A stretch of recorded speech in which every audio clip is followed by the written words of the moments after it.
Good evening and welcome to tonight's City of Burnside Council meeting of the 16th of June 2026. Please stand if you are able and remain silent for the acknowledgements. We acknowledge the land we meet on today is the traditional land of the Kaurna people and that we respect their spiritual relationship with their country.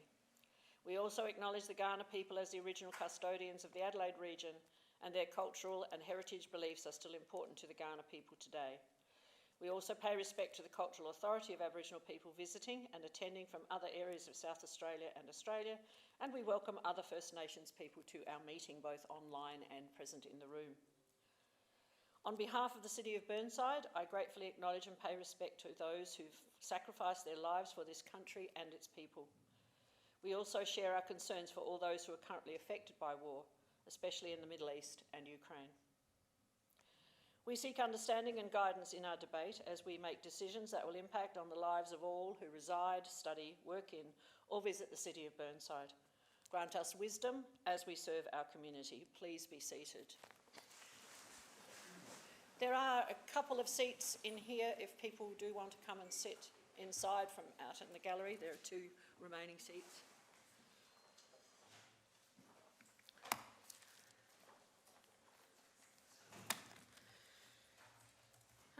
We have, I've had no apologies at this stage.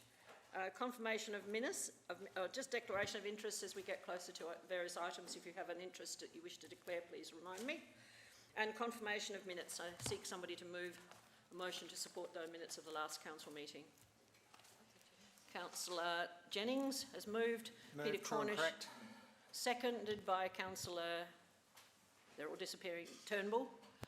All those in favour? Against? Motion's carried. Now we've got a number of deputations this evening, quite a lot to get through, so just again a reminder about making sure your phone is turned off, those in the gallery as well please, and be respectful of those who are speaking during the debates. We have no public question time or presentations, but we do have 4 deputations, and I'll ask first of all the representative of the Art Deco Society, Mr David O'Loughlin, to come forward.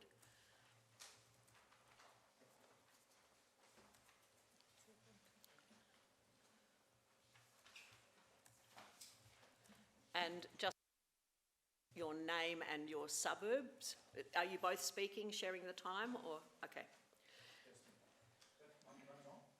Just press the speak button there. Thank you, David. Ooh, perfect. And now from when you start speaking, the timer is on. Okay. Thanks for having us on your busy night. My name's David O'Loughlin. I reside at 3 Prospect Road, Prospect. And joining me today is Fran Smith, the chair of our Preservation Committee. I'm involved in many things, but tonight I'm addressing you as the National President and the local chapter president of the Art Deco and Modernism Society of Australia. For about 18 years we've been raising awareness and appreciation of the tremendous change in technology, the economy, culture and achievement that occurred in the 20th century. How that was expressed in many ways and including architecture. It's a great story, yet it's slipping away through neglect and a failure to act.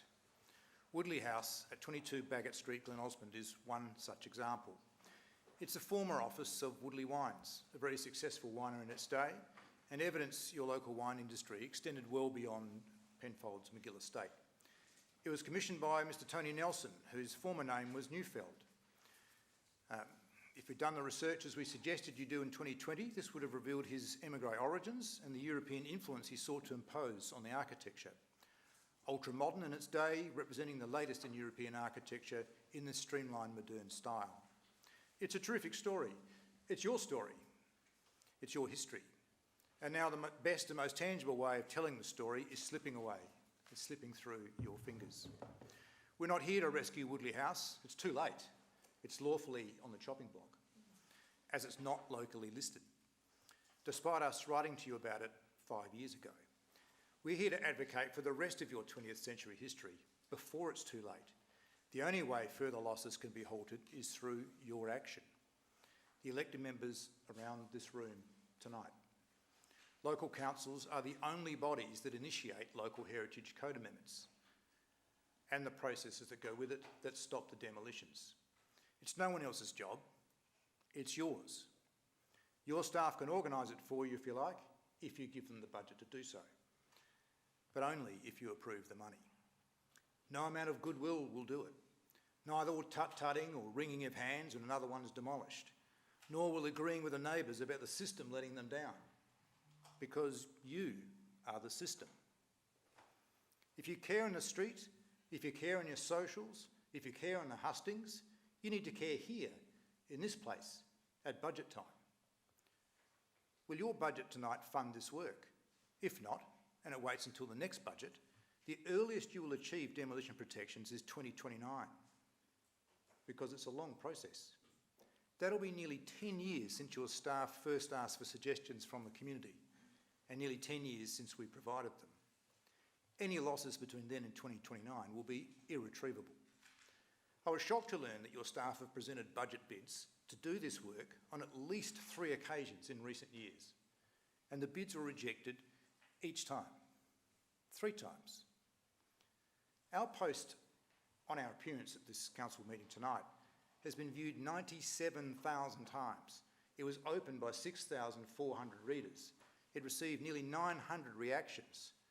Heritage listing is popular. On the other hand, losses are felt deeply. And last-minute campaigns on one item fail to recognise the full range of the items that are at risk. We're not recommending you protect everything, nor that you oppose all new development. Heritage listing is about protecting the best examples, the ones that allow the story to be told, the ones that are important to your local history. Your stories of enterprise and investment, your stories of cultural change, of embracing new materials, new technologies and cutting-edge design being adopted right here in Burnside.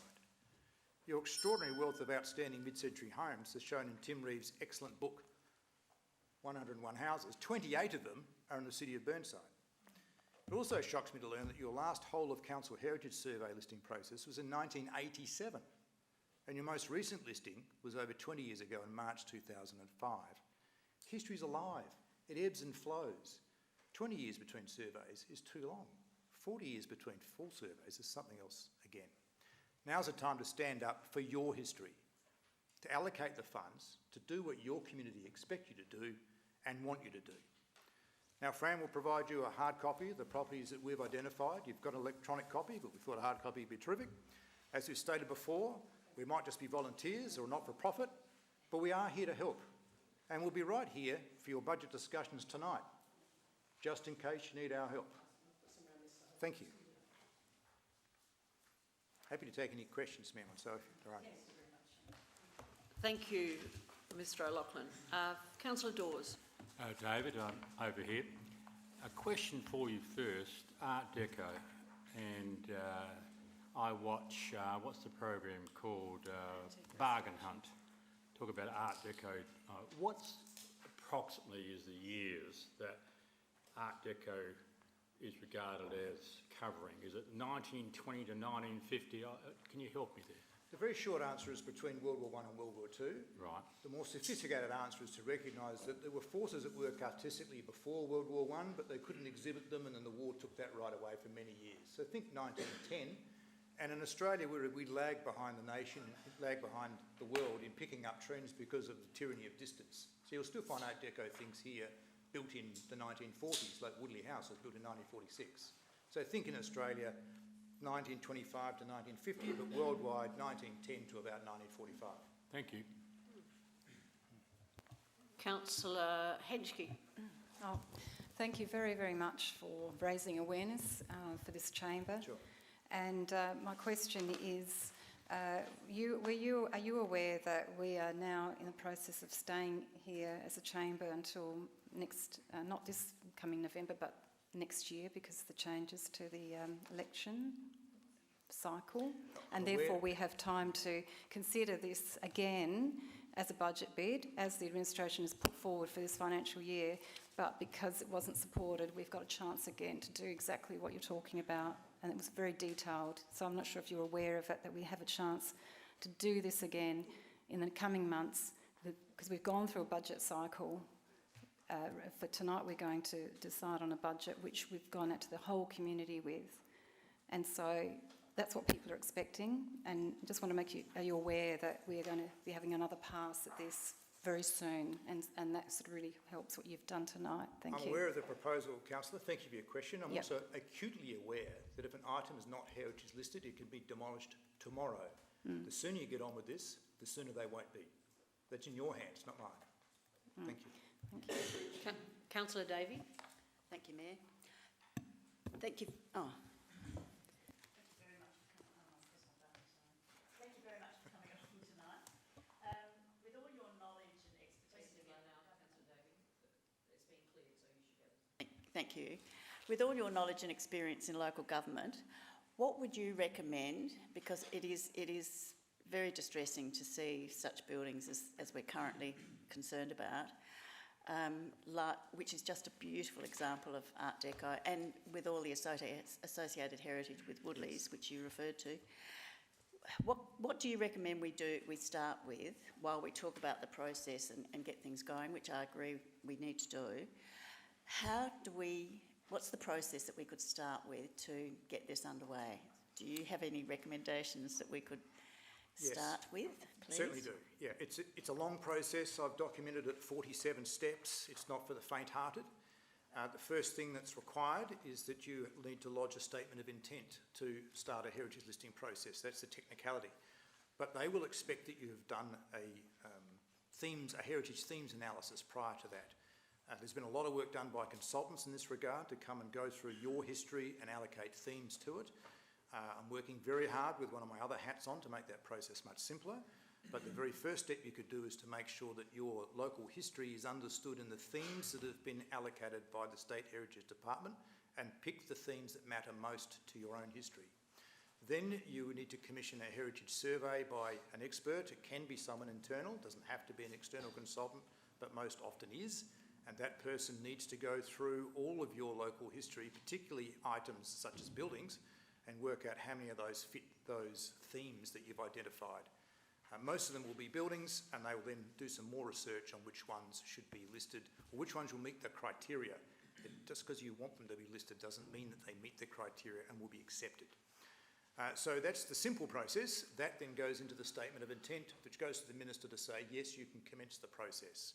There's much more to it than that, but they are the two first steps. Councillor Wilkins. Thank you, Mayor. David, thank you for coming along tonight. Pleasure. And highlighting the importance of the 22 Bagot Street, Glen Osmond. Your house on Prospect Road is a prime example, beautiful example of Art Deco. We need to know what you think and your society thinks are other prime examples in our locale that we can also advance heritage protections on that may not have heritage protections at this time, and also mid-century modern as well. We've been trying to, I note the book, thank you. I don't have it, but I will borrow it. We've been trying to actually consolidate all of our once historic conservation zones into heritage protection zones so that we can keep the bluestone and stone-built houses that we all value in this part of the Hills zone in Burnside. So we've been through that. I came onto council when we'd done a heritage survey with McDougall and Vines. We've had others done since, but it is hard road. So thank you for your thoughts on Art Deco. We'll add that to the list of other things that we also want to get protection on, i.e. our heritage plaques, for instance, and protections further so that things can be retained but also modernised to current living, not just wholly demolished. So, Thank you. I think there was a brief question there about us helping. We have certainly tried to do so in that handout, but we are volunteers. We're all volunteers. Many of our committee here behind me tonight were intensely interested in this across every council, but yours particularly because of the loss of Woodley House and understanding how long it is since you've had a good look. Also, Tim Reeves' book 28 of those are worthy of listing, we believe, and 2 of them have already been demolished. There's no time to lose with this. No. So the identification we have tried to start, but our efforts are not what's required to achieve a statement of intent listing. Are any of those properties listed with the National Trust as well? I can't tell you that off the top of my head. Okay, no, right, okay, we'll do some further research. But thank you very much for speaking out on this matter. Thank you. Thank you very much for coming in and for answering all of our questions as well. Thank you, Mayor. Thanks for your indulgence. Thank you very much. And now I will move to our next representor, and that is Mr. Andrew Sullivan to come forward, please. Just state again your name and your suburb. You don't have to give the full address. That's okay.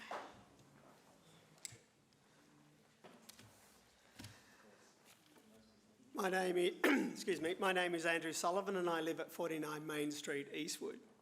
Good evening. Thank you very much, Mayor and councillors, for letting me speak tonight. I've lived in Eastwood for on and off over for 20 years. I'm here tonight to respectfully but firmly oppose the proposed closure of Main Street and to explain why this proposal not only fails to achieve its 3 stated objectives, but actively makes things worse. On reducing traffic on Elizabeth and Main Streets, this closure will actually do the opposite. Residents who currently exit via Glen Osmond Road through Main Street will lose that option and be pushed onto Elizabeth Street instead. Parents dropping children off at Grove Kindy, who would normally then go straight on to Glen Osmond Road, will be forced to turn around and go up Elizabeth Street. Then we've got lower Main Street and the narrow John Street residents who lose exit options entirely, and which will then follow a funnel overflow down Matilda Dixon Lane, a lane that is not designed for heavy 2-way traffic. Council would be trading a perceived problem on one road for a measurable problem on several roads. Now, I work in a room that faces directly onto Main Street, and while I haven't done a formal study, the number of cars using Main Street on any given day can actually be counted in handfuls. And at peak times, it is largely just residents coming home. There are no rat runners because Main Street as a thoroughfare just doesn't get you anywhere useful. What does feel busier is the upper sections of Main Street and Elizabeth Street, and that is simply because there's several houses at the moment that are being renovated, which is causing a lot of trucks, etc. Now, this is a temporary thing. It does not justify a permanent structural change to the street access. Now, on improving pedestrian safety near the kindergarten, this proposal will make things more dangerous for the very children it claims to protect. The road is not wide enough for modern vehicles to complete a U-turn, even when you remove the 2 car parks. Drivers will be forced into a 3-point turn, reversing into an area full of young children and parents.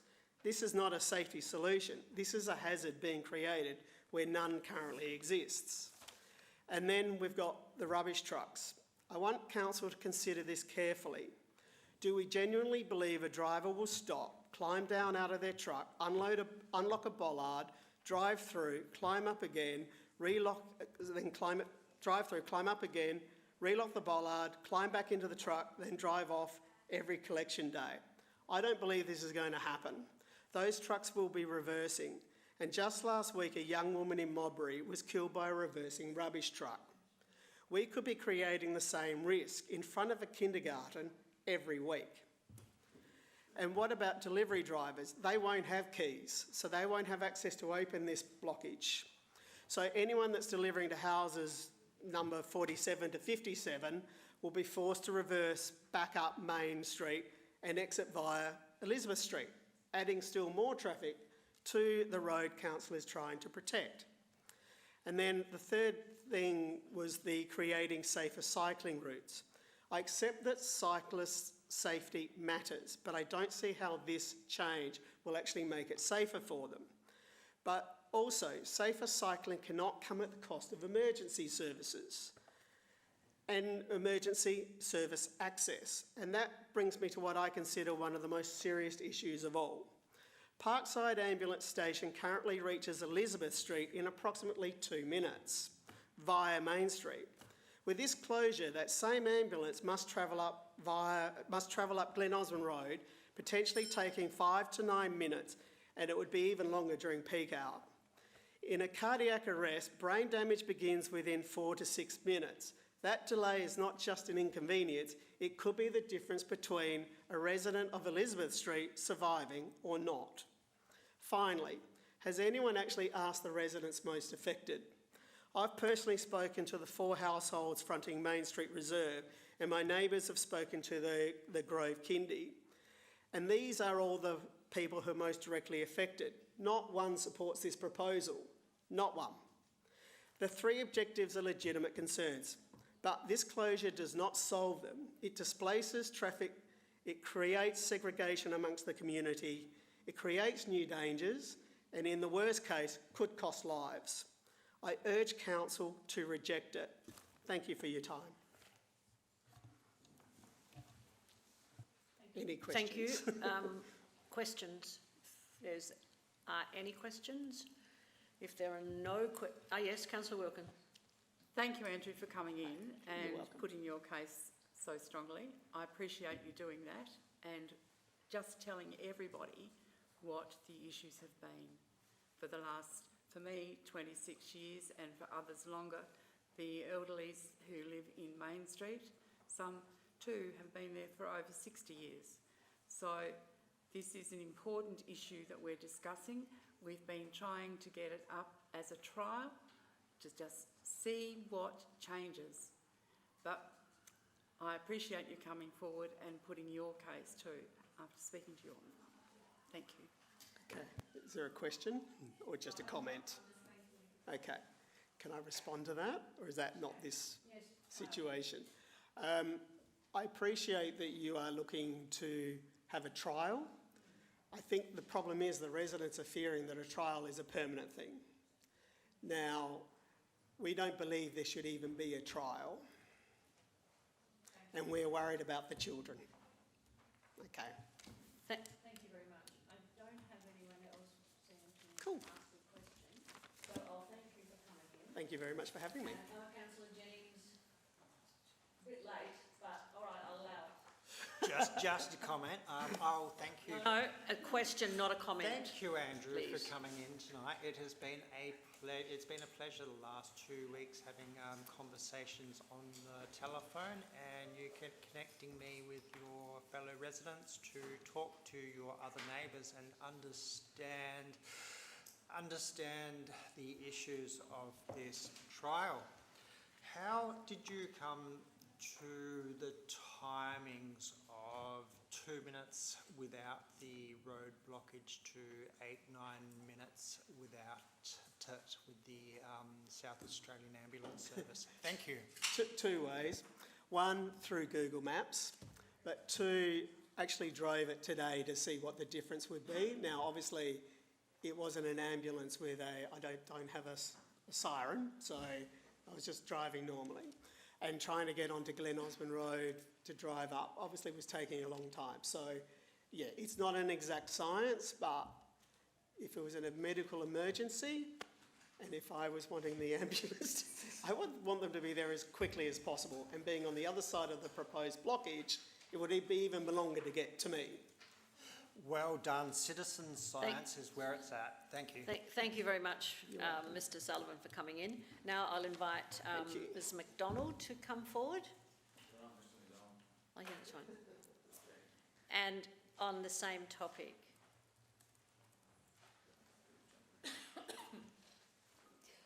Just your name Hi. and suburb. Oh yeah, I'm Sandra MacDonald. I live at 47A Main Street, Eastwood, and this issue would concern me quite a bit. You know, basically, I'm not used to coming along to council meetings or anything like that, but this is a very strong issue. I went round with a petition. I thought that was the way to go, because a lot of people get the paperwork and they put it aside, and you know they only half read it, and you know anything to do with the council, I'm sorry to say, they don't, you know, sort of put it to the side. And when I went round with the petition, I can assure you that people are angry about the closure of Main Street. There is, they just, the people in Marquis Street were absolutely livid because the people from John Street and at the other end of Main Street won't be able to get through to Fullerton Road, so they will have to go up Glen Osmond Road and they will cut through Marquis Street, which is really already extremely busy and dangerous. Residents in there are very much up in arms in it. And also something else that I do think it hasn't been mentioned is the fact that we're in between two main roads. You know, we've got Glen Osmond Road, we've got Fullerton Road. Now the traffic, if there is an increase in traffic going through, why? Why is there an increase? Because you've got a major road and you've got a major road. What is the point? What is the point? It's not as though they're cutting through to avoid heavy traffic. They're not cutting through to avoid traffic. It's heavy on both sides, you know? So I just don't understand why there's this thing about the heavy traffic going through there.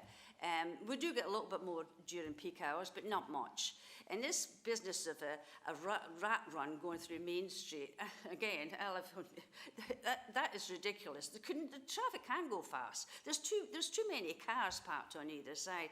And if traffic, there will be a rat run. There will be a rat run on Matilda Dixon Lane because there's nothing to slow them down. It's just a lane and they could go hell for leather through that lane, and that's what will happen. It's very dangerous. People don't want it, and I'm sure you'll get that response. And everybody I spoke to said that they're putting their paperwork, and the ones that are on the petition didn't have paperwork, so they signed the petition.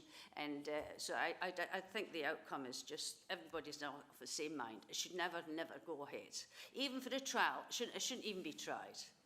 And that's me finished. All right, I'm just going to explain, I believe, correct me if I'm wrong, that the petition that we're presented with as the next item on the agenda is the petition that you're talking about. Yes. Right, thank you. All right, now, is there anyone else who wishes to speak? Councillor Davey. Thank you very much for coming along. I'm over here. Sorry, right, yeah.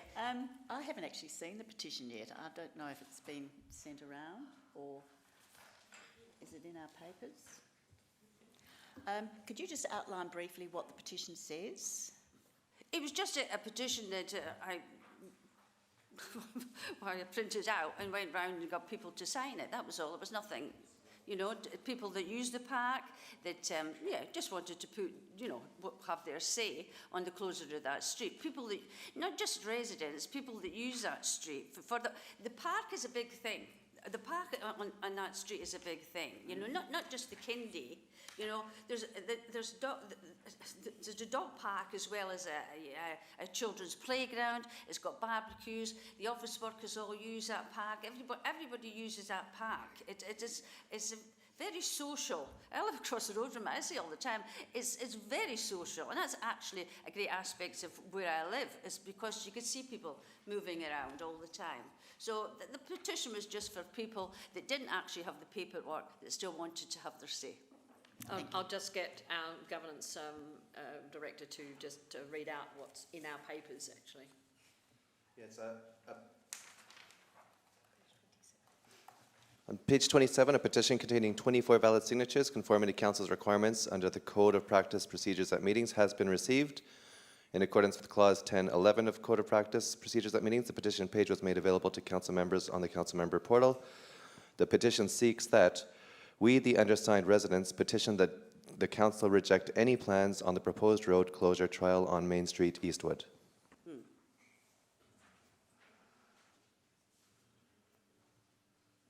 Right, next person to ask a question is Councillor Jennings. Thank you, Madam Mayor. Thank you, Sandra, again for coming in this evening and again for taking the time on the telephone the other day. It was magnificent to get your insights into what potentially might happen and as well you understanding the difficulties. Yeah, I'm getting there.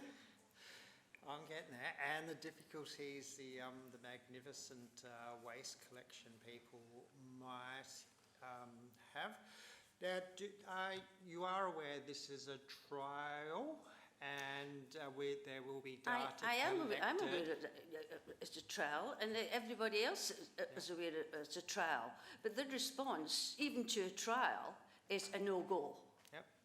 Definitely not. And I can't explain to you the anger of people. How dare they even think of closing it? It's already taken. They're taking, you know, people. I went with this petition, and I was 30 minutes at least to any home, because everybody wanted to have their say, you know, about it. People were really angry about it. Yeah. And that's what I found. I was able to find out by going round with this petition, you know.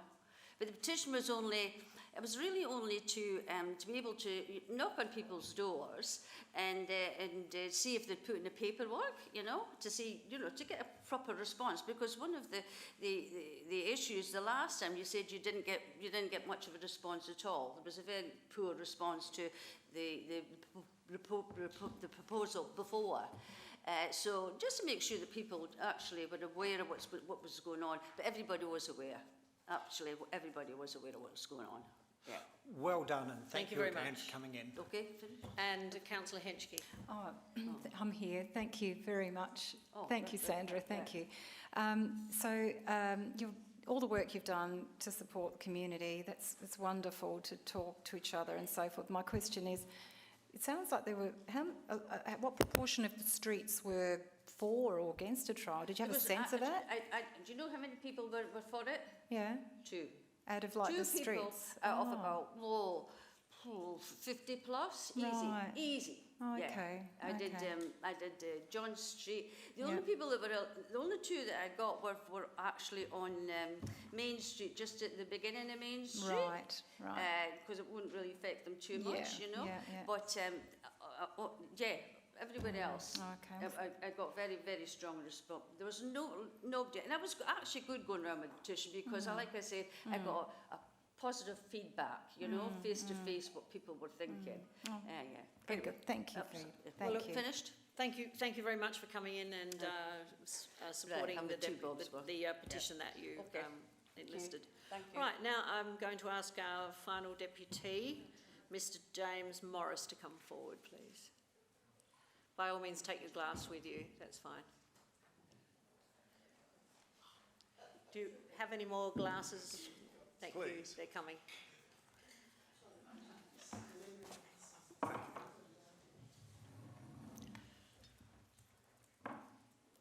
So when you're ready, Mr. Moss, just your name and your suburb, not your full address. That's fine.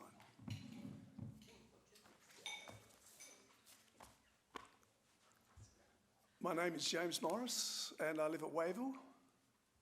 Good evening to the elected members and the administration staff, and I wish to thank firstly the presiding member, I've got to get that right, and the CEO for giving me the opportunity to talk tonight.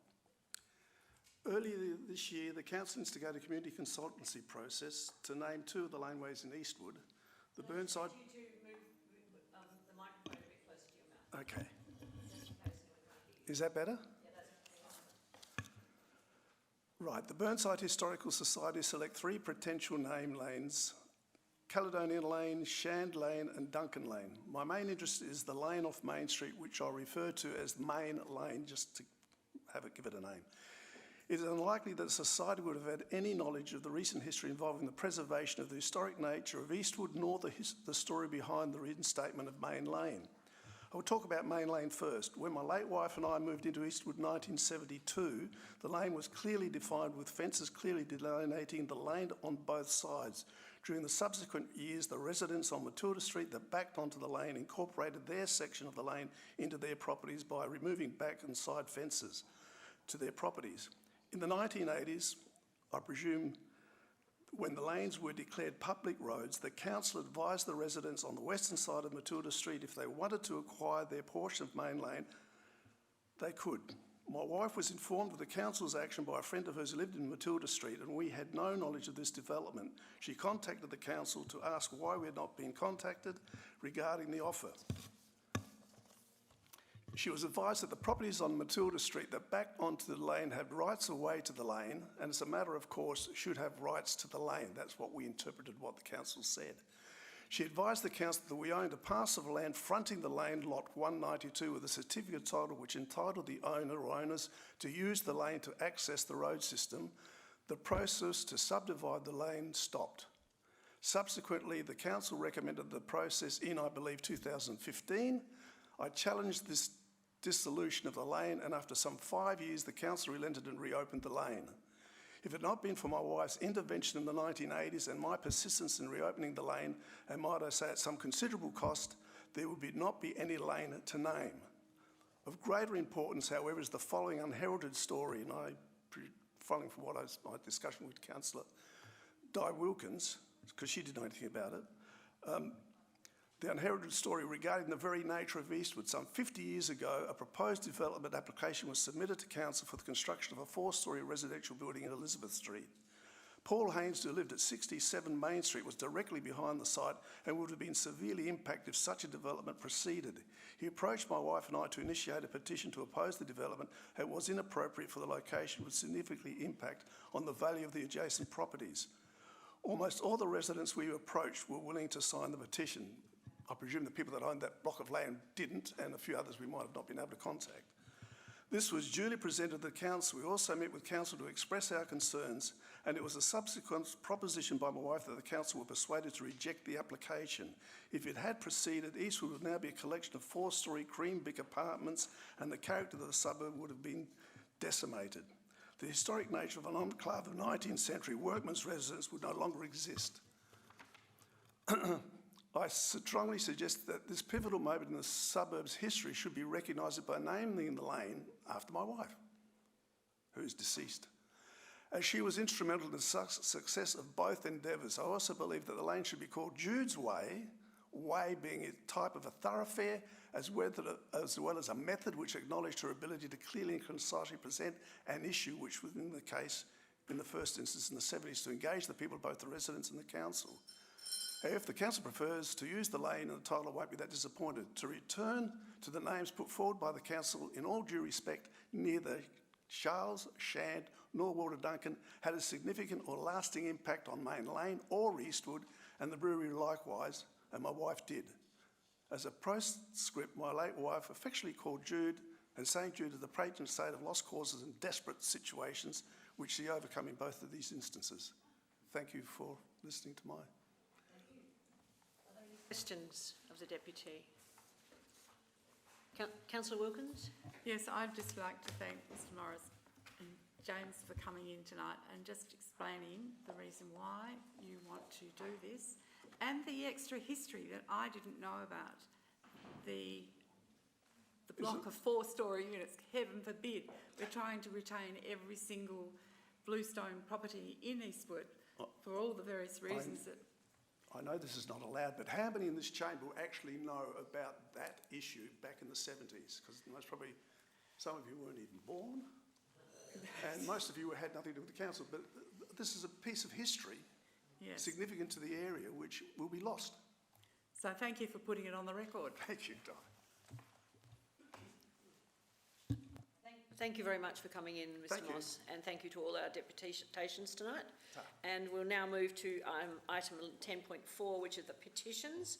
I need somebody to move the receipt of the petition, which was recorded on page 27, I believe is in the portal. Yep. So I seek a mover. Councillor Jennings moving. Happy to move. Councillor Davey seconding. All those in favour? Against? Motion's carried. Now I'll go through the reports, and I need to hear if you wish to withdraw for debate or you are willing to move it on at the time. Obviously, 11.1, Councillor Jennings, are you wishing to move? No, point of order, shouldn't we confirm the minutes from the last meeting? We did that already. Did we? Yes, much earlier. Oh. All right, 11.1, I seek a mover, or someone to withdraw it. I'm sure you want to debate the budget. Councillor Cornish. You're moving it? Okay, yeah, I'm just happy to move it. waiting to hear. All right, so we've got a mover. No, it's gone. I've got a seconder, Councillor Henschke. All right, all those in favour? I won't do debate it, I'm sorry. Well, I assume no one wanted to debate it. Yes. So Because no one pulled it. This has been voted on, so it's not going to be debated. So I need to have hands in the air again if you support the budget. As it stands. 5, 6, 7, 8, 9, 10. Those against? Motion is carried. So we move now on to insurance options of council members, 7.2. Councillor Turnbull. I want to withdraw it, thanks. Want to withdraw it? Yep. Superannuation of council members. Councillor Harvey, you wish to withdraw? Move it, thank you. Finance policy review. Councillor Cornish. No, I was seconding. Oh, sorry, you were moving. Apologies, I misunderstood. So you're moving it, councillor Harvey, seconded councillor Cornish. All those in favour? Against? Carried. Finance policy review. Councillor Zing, are you moving it? Seconded by councillor Jennings. All those in favour? Against? Carried. Finance end of month report. Councillor Jennings, you moving it? Yes. Seconded by councillor Zing. All those in favour? Against? Carried. Appointment of presiding member to the council assessment panel. Do you want to say anything about this one? Okay, so I seek a mover, councillor Davey. Thank you. Seconded. I'm pulling it. Oh, so you're withdrawing it.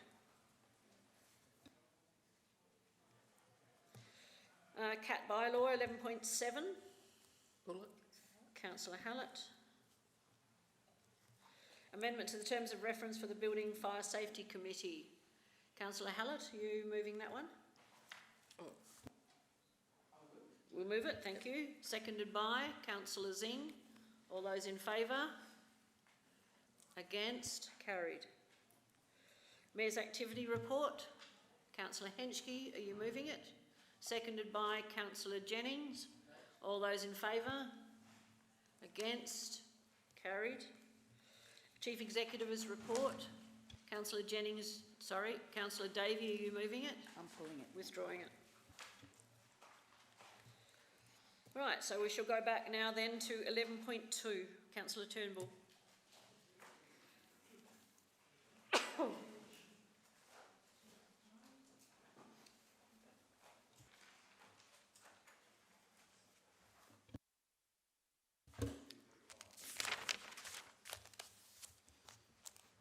Thank you, Mayor. I'd just like to thank the people, thank you, the administration, for expediting this issue of insurance for council members. The letter from the CEO to the Minister of Local Government was excellent, was concise, but addressing the problem. We wait to hear back, and that's the problem. So my question, first one is, what steps will council take if this letter is not answered by, say, July 2026, as it was sent on the 24th of April, nearly 2 months ago? What steps will council take? What follow-up action can council take to speed up the proceedings? Thank you, Councillor Turnbull. Through the Mayor, what normally happens if we don't receive any, we follow up. We have done that with Safe Work SA on a number of occasions, and we eventually did get a response. So if we don't receive something shortly in the next week or so, we will follow up with another letter. There's little further much we can do other than continuing to advocate and follow up as well. And we can do that also through the LGA. Thank you. My second question, if I may, if there's no response at all for a long time, like 6... Is there any way council could initiate their own insurance scheme, more comprehensive than that one outlined in the report, which to me, page 237, I put a big ring around summary where it named all the insurance schemes or traditional insurance products that may be, the word may be applicable to the scenario, but the word may be worried me because I know from personal experience it got knocked back, very much so.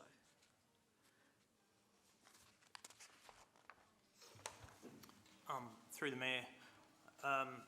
Obviously, for council to set up its own insurance scheme would be a significant undertaking in terms of receiving actuarial advice in regards to the risk involved. Also, a considerable financial impost in council in terms of not only administering the scheme, but also in regards to ensuring that this would be sufficient funds within the scheme, both to receive claims within the year and also to accept or account for claims that were not reported in the year that could have occurred. So I would suggest that's probably not within council's general considered activities or tasks, and would require some fairly extensive, as I said, actuarial advice, which is pretty unique, and certainly not a skill set that within the current administration that we'd have. So certainly a skill set we would need to bring in, again at considerable cost to the organisation. Through the Mayor, I may add a little bit further to that. The fact that as a sector we get insurance cover, and there's an economy of scale that comes from having 68 councils, and because you have such a large scheme, you have underwriters, and the underwriters for the local government sector is Lloyd's of London, and so for a single council to try and get that level of underwriting and the rest of it would be enormously expensive and difficult to do and achieve. However, there are elements, if things around criteria or changes, there's a criteria that the individual insurer sets, like benchmarks for meeting their claim criteria. And if there are elements that need to be either questioned or amended, there is an insurance ombudsman, and there's all sorts of other types of avenues that we can go through. Yes, I think advocating to the scheme around concerns around those things is the best way of doing that. May I have a third question? And it's just... I haven't actually even got a seconder yet. I would really like to get a seconder first before we get to any further questions. Councillor Wilkins, are you seconding this? Are you withholding your right to speak? Yes. Right. Now, I don't have anyone else on the screen at the moment. Councillor Turnbull, could you turn your microphone off first? Thank you. So I just want to check there's no one else asking a question. And Councillor Wilkins, can you turn yours off as well? Okay. And now, Councillor Turnbull, you may ask your third question. I just want to know if other councils in the metropolitan area or regional areas have their own insurance policy for council members. Through the Mayor, all councils will have the same insurance scheme that we're part of. They wouldn't have individual separate policies. It'll be through our scheme. Yeah. Are there any further questions? Otherwise, Councillor Wilkins, you need to speak.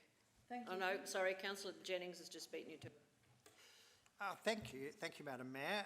When this issue came up a couple of meetings ago, or was it last meeting, I got in contact with my household insurance, and if my bike was locked up and nicked from the members' chambers, it would be covered by my household insurance. So this seems like a step too far and complicates things and possibly will add to rates which nobody wants.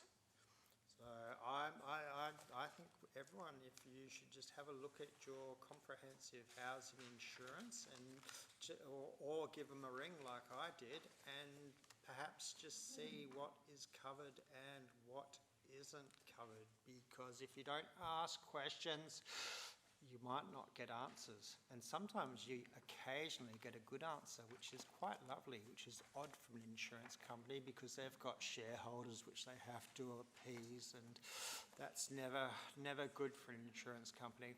Thank you. All right, now Councillor Wilkins. Thank you, Your Worship. I was just going to, in summing up, ask a question. Has the Local Government Association met yet, the AGM? We haven't had the AGM, we had the OGM, and there was no discussion about any financial items Yeah. apart from sustainability. Right, is this a matter that could be raised at the Local Government Association AGM? It is certainly one that could be raised, but I can tell you now it would not get supported because most of the smaller councils could not afford to create their own independent schemes. Without the LGA's insurance scheme, they would not be able to cover anybody. Through you to the CEO. Through the Mayor, if there are elements around the insurers that councils have concerns with, they can raise that through the LGA, through an AGM or OGM. If it's not about referring to their own scheme, but if there are elements, I haven't heard any other council expressing concern, but there could be, but in a short, yes, it can be raised through those processes. And the time would be for the AGM, which is in November. November or December, I think it is.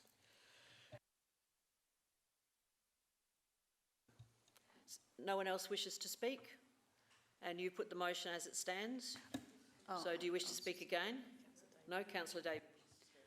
Oh, sorry, just briefly, I just want to thank Councillor Turnbull for raising this issue because it brought to our knowledge a whole lot of issues that we didn't know about. So thank you. At least we've got a whole lot of answers and some alternatives to what would happen in the case of an injury or worse. Thanks. Do you wish to sum up now, Councillor? Right. I shall put it to vote. Those in favour of the motion? Those against? Motion's carried.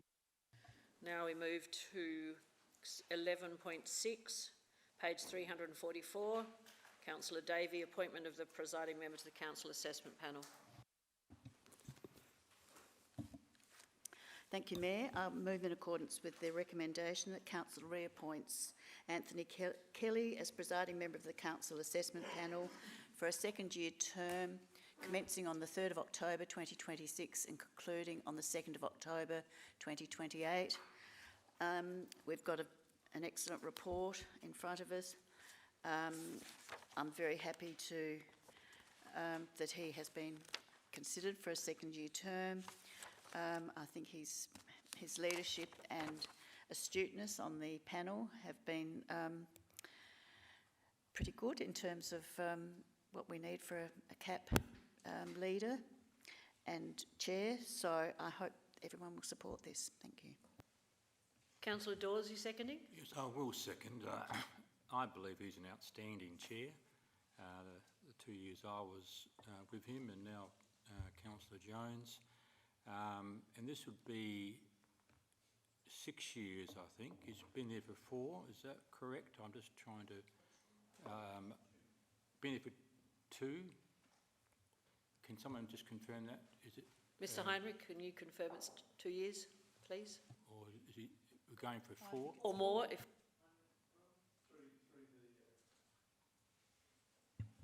Through the chair, How many years has he been chair?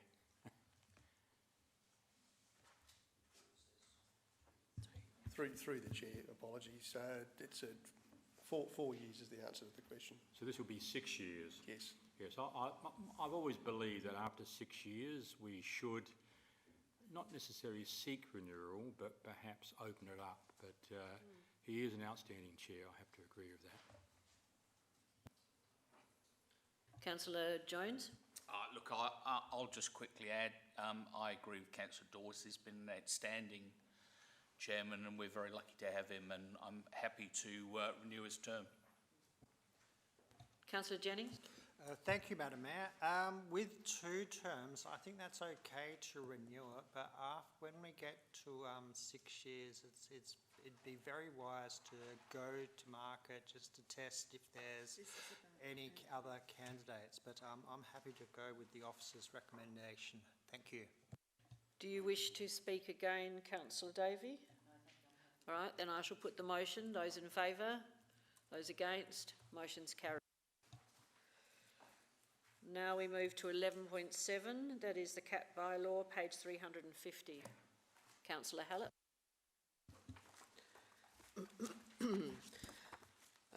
If I seek some guidance in the procedure, but Do you have an alternate motion? yes. Right, then just say that you wish to provide an alternate motion, which is on the screen, I believe?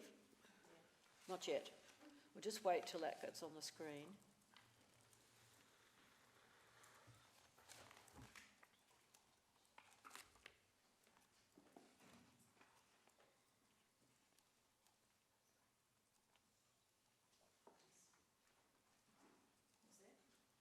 Yeah. Now you can speak to it. Thank you, Mayor. I've only made two, which I consider relatively small changes. First recommendation stays as it is. After that, I've added a new point 2, notes the destruction caused by roaming cats and the impact it has on wildlife. And the second change is that we modify number 4 to read that we would add after the Minister for Climate, Environment and Water and all state parliamentarians seeking a time frame to implement a legislative approach during the state government term. And so rather than just writing to the Minister, we'd write to all parliamentarians because this has just dragged on for years, and in the meantime, nothing's happening about changing the situation, kill rates. So I would like members to consider that, and in support of the changes, I point out the urgency of addressing wildlife kill rates, especially when considering that studies have found that feral cats in Australia kill over 1.5 billion native mammals, birds, reptiles and frogs, and 1.1 billion invertebrates every year. Currently, the City of Burnside is inactive in the cat management area and currently not addressing the issue of unowned cats in our reserves and parks. Cats are free to roam and kill in sensitive reserves and habitats areas across Burnside. Personally, I have no confidence that the proposed cat management strategy for South Australia will provide a legislative framework for standardising local government's cat management role, responsibilities and actions. My preferred preference is option 2, because it's the shortest route to reducing cat kill rates of native wildlife in the City of Burnside. However, I'm guided by the administration's advice.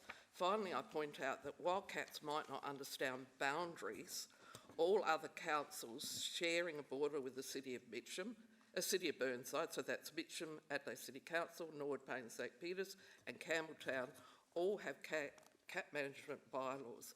So in effect, we're a safe haven for cats. Thank you. Thank you. I seek a seconder. Is that you, Councillor Henschke? Yes, Right. Do you wish to speak now? yes. Okay. Supporting Councillor Hallett, absolutely. City of Burnside's got the leafiest and greenest area in the metro area, apart from the city of Onkaparinga. So we really have to lead the way and without delay. Thank you. Councillor Dawes? Yes, I'm going to support this. I have the same frustrations as Councillor Hallett. I think we've been talking about this for the past 8 years, if not even longer, and I've only been on this council for 8 years.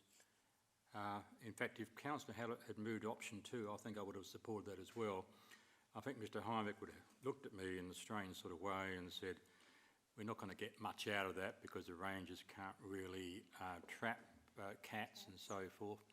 But yeah, look, any way that we can put pressure on the state government to make it happen, I support, and that's why I like the changes that Councillor Hallett has made. But I know a number of our residents aren't happy because part of our ward, Councillor Turnbull and our ward, is in the hills face, where roaming cats are a very, very destructive issue. Thank you. Councillor Davey? Thank you. I have some questions, if I may, through you. Could I just, Councillor Hallett, and thank you for your motion and the amendment to it. You did mention, Councillor Hallett mentioned a whole lot of councils that do have bylaws. Could you just repeat those and clarify the metropolitan area ones and the adjacent ones to us that have a cat bylaw? I'm speaking through you too, yes. Mr Heinrich. Through the Mayor, there are a number of councils that have bylaws, but in terms of the ones that are adjacent to Burnside, Norwood, Payneham, St Peters has one, Campbelltown has one, Mitcham has one, Adelaide Hills has one. Through some conversations today, we found out a little bit about the operation of those bylaws. Norwood hasn't commenced any enforcement yet, so that's, while the bylaw was there, it's inactive. Mitcham have had one for a while, but they also find themselves constrained by the legislative gaps that we know about in terms of trapping cats. The problem with a bylaw without those legislative tools is that they're hard to enforce. If a cat's roaming, for example, what do you do about it? You can't trap it. So that's the one big thing that we try to get through the report, that we need that legislative change, whether or not there's a bylaw, to have really effective cat management. Councillor Cornish, then I'll come back to you, Councillor Davey, if you've got more questions. I'm happy to support this motion as it stands. Given Councillor Hallett's comments on email today and highlighting those different bylaws, I did actually go through them. I went to all their websites, noticed that they're all slightly a little bit different, which to me highlighted that we do need some state sort of overarching thing, because a cat really doesn't know which council it's in and what rules it needs to abide by when it's roaming. So I do think that it is an important thing that we actually do advocate for statewide reform here. And on a personal note, I never thought it was going to be a huge issue for our council area, but I have since had to install a security camera, and I'm amazed at the number of cats that set off my security camera every night wandering in my property. Absolutely amazed at the number of them, which was quite shocking to me. So I never see them myself, but my camera certainly does. So yeah, I'm happy to support this motion. Now, Councillor Davey, you have further Thank you. I just had a follow-up question. In terms of an education campaign, because the point's been made about the number of roaming cats, and I think we're all really concerned about them, does this include provision for us to have a ramped up education campaign to get people to at least be aware of how many cats there are, and to start enclosing at least their own family pets and not letting them roam at night? Through the chair, the motion doesn't explicitly talk about that, but there's nothing that would prevent us from looking at our website and having a good review of the information that we provide. We can certainly do that regardless of the motion or the resolution at the end of the day. I just add a comment to that in terms of the local government board. We've certainly been working with the state government over trying to get statewide legislation, and this is probably the closest we've got in my nearly 16 years of council, getting a bylaw or legislation, to support those councils who have been very brave and moved out and tried to do it. And it's really up to the government to do the education campaign. They've got to actually educate the entire state. It's not just metropolitan Adelaide or individual suburbs. Everybody needs to know more about the impact of cats on wildlife in our country. Now, Councillor Jones. Do we know why the state government is dragging their feet, as they appear to be? Through the Mayor, no, other than that it's a difficult topic to deal with. Yes. I suspect is the answer. There are a lot of cat lovers out there who don't want to keep their cats in at night. But the chair of the board of the dog and cat management is actually now current president of the LGA. She's only recently been elected to that board as the chair for the next 2 years, I think it is. So with her knowledge of how Mitcham has worked or not worked, we'll add some discernment to the decisions that are made by the board. That I do believe the government are wanting to listen to the board in terms of the cat management board to get things changed. I'm forever optimistic, Councillor. Just to add to that, through the Mayor, Councillor Jones, there has been a change in community attitudes over decades where it was very unpopular with the idea of trying to introduce curfews and things like that. But community attitudes have changed over time, and you'll see more and more residential homes having cat runs installed and things like that really weren't a thing a few decades ago. Undertaking cat management and introducing legislation is far more complex, and it would also require quite a lot of funding, and that funding should come from the registration fees that the Dog and Cat Management Board have, which is considerable. Councillor Wilkin. Yes, I'm listening and I've forgotten what I was going to say. Ridiculous. I'll come back to you, Councillor Wilkins. Oh, I think, no. Have we actually done this in this past 12 months, put an article in Focus that goes out, as well as the website, about the importance of keeping cats and the birds that are being destroyed by cats roaming at night? Through the Mayor, we'll be coming up shortly to registration timeframes, so that could be something we could actually add as a reminder when we go out. I think it's July, August, sometime when we go out for dog registration. So it's certainly something we can add to our communications. Councillor Davey. Thank you. I'll speak now. Thanks very much for answering all those questions. And like the Mayor, all the time that I've been on council, I've been trying to get more action on this. We had a huge move by the community members at one stage to introduce a bylaw and contain cats. But it is so political, and there is a very strong lobby group that even continues to lobby the government, I think, to not contain cats and they bring in all the emotive arguments.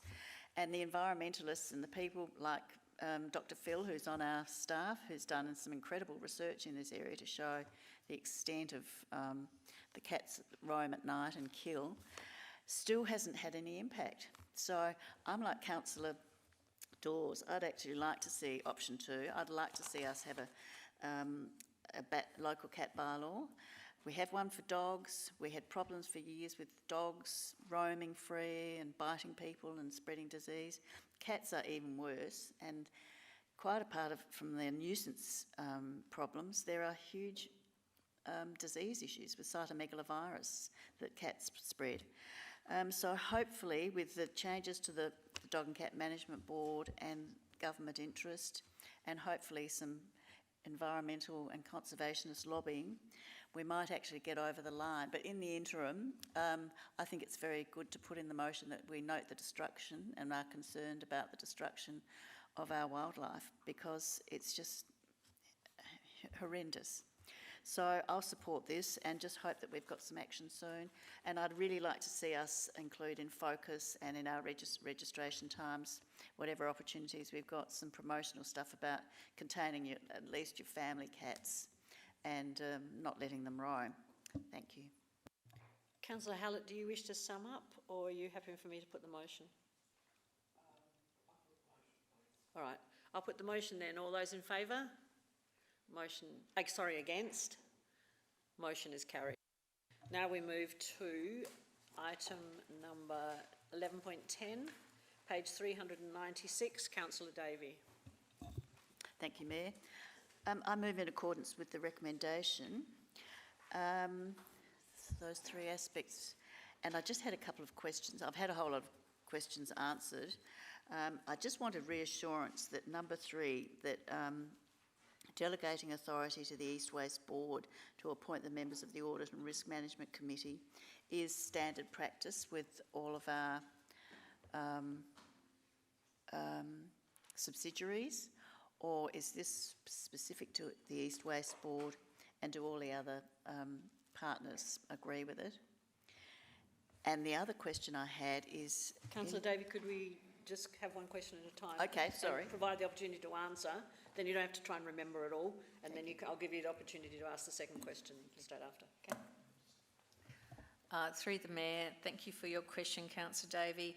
I think East West Board are requesting Council give them the ability to appoint their Audit and Risk Management Committee. I think it's quite cumbersome because they need to go to every council for the appointment of audit and audit risk members. So they every subsidiary or every authority has something slightly different. My understanding is that all the other councils who are involved in it have supported this. I mean, I'm not sure if Councillor Jennings can add anything to that, but it's not unusual. I think they have, up until now, had to go to each council, but they're asking the City of Burnside, along with the other councils, to delegate that authority to them, and then a report comes back to the council. Thank you.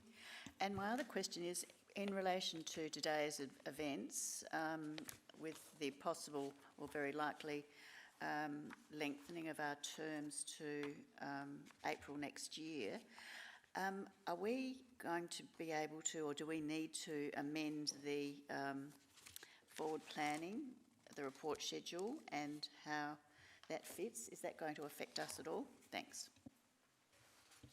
Through the Mayor, yes, it will. I think there's a lot of things that the administration, once with confirmation that any changes to the Local Government Electoral Act or the Local Government Act succeeds by the end of this week. I think it went through the lower house very quickly today, so it will be due to be debated in the Legislative Council tomorrow. Then the exec and the leadership team will need to get together and completely look at our schedules and what's happening, and there's a whole raft, there'll be a whole lot of work that needs to go into determining timeframes and things that are on our forward planner. Do you have another question, or can I seek a seconder? Sorry, I was going to second. Yeah, that's what I thought. Reserve. You're on the top there, so and now you've seconded and you're in reserved, right? Now, Councillor Jennings, you're next on the list. Thank you, Madam Mayor. I'd like to just draw the CEO's attention to page 401, and as I've got a question about the meeting with SA Water and showing Burnside and other councils' desire to be more self-sustainable, keeping our beautiful parks green and yeah, thank you. Through the Mayor, my understanding there is you're just asking for us to expand on that. Is that what you're asking through? So you'll recall we recently had Steve Morton undertake a review of Council's irrigation practices and water use across the whole city, looking at the strategic options available to us as well as the ongoing operational side. We're just waiting for Steve to finalise that report, and we'll soon share that with all Council members. We're expecting that to come to the July meeting of Council for Council's consideration. As part of that process, we're also going to set up an internal operational water management group, which will look at some of the recommendations and the actions that's part of that. And part of that, the first step was to talk to SA Water about smart metering and looking at some of these smart irrigations and that sort of thing as well. So we're in the very early stages of that, but more information will be coming to Council shortly. Well done, thank you. Councillor Dawes. Yes, can I just follow up on what Councillor Davey asked the CEO, I know there's a lot of things now going to happen because of the new election date. My obvious one's later. Just give you an example. The next Focus magazine, councillors who are due to put their article in can now do that, I'm guessing. But there's a whole lot of other things that will happen up until, I think, February 2nd, I think you said.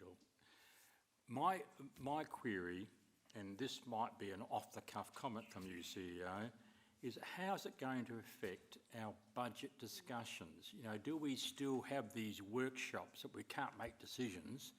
Because I think the 3 workshops we had were in March or something like that.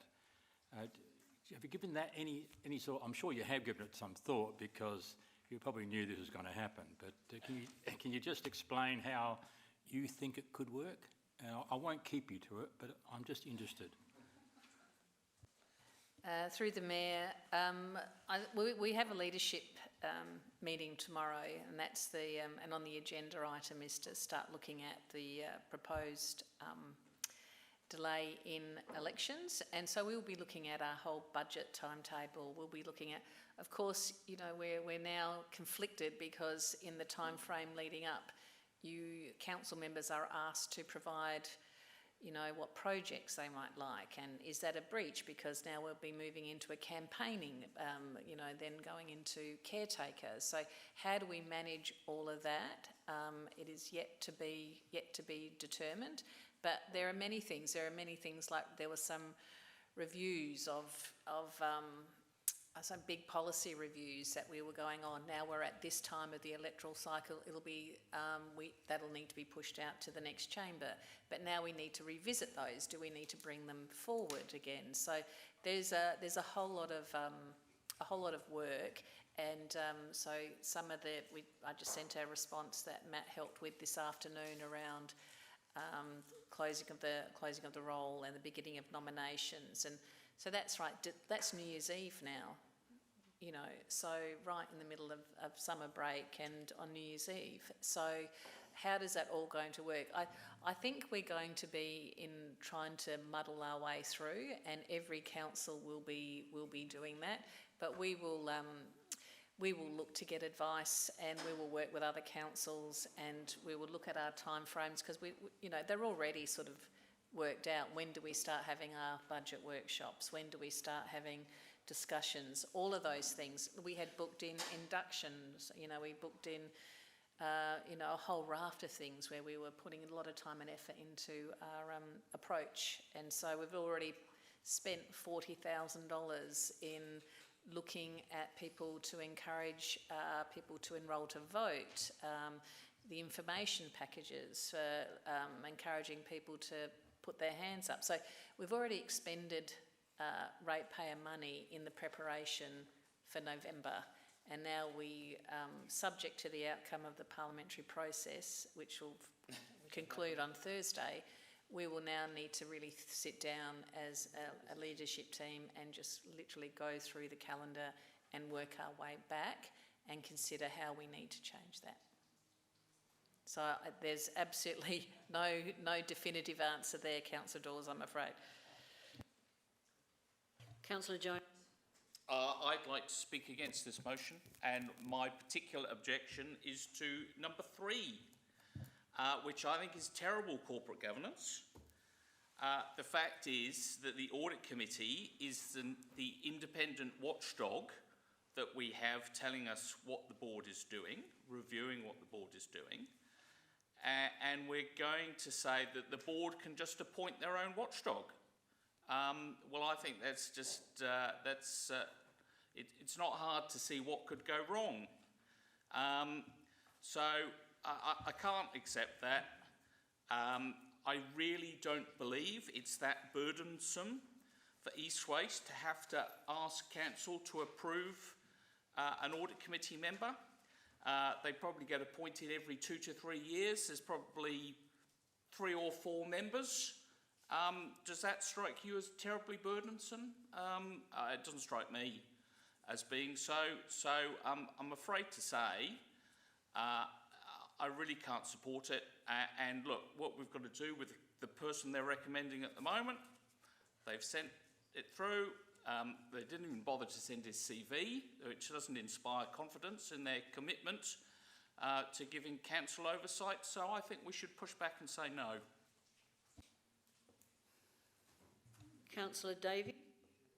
You got another question? Oh, yes, thank you. I just wanted to commend EHA for the information provided and the wonderful graphics and just the whole, the wonderful work they do. But the way they presented it was excellent. And if I could follow up too with a question, just following on from my earlier one, in terms of the Audit and Risk Management Committee and this being standard practice that, or becoming, I'm starting to hear that it's all the members of the East West Board, the constituent councils, consider it's okay to, in governance terms, for the Audit and Risk Management Committee to be chosen by the board. Is that a new way of approaching it, or is it a shortcut, or is this now becoming standard local government procedure? Because I'm not sure that it would apply in other corporations. I'll be happy to be advised.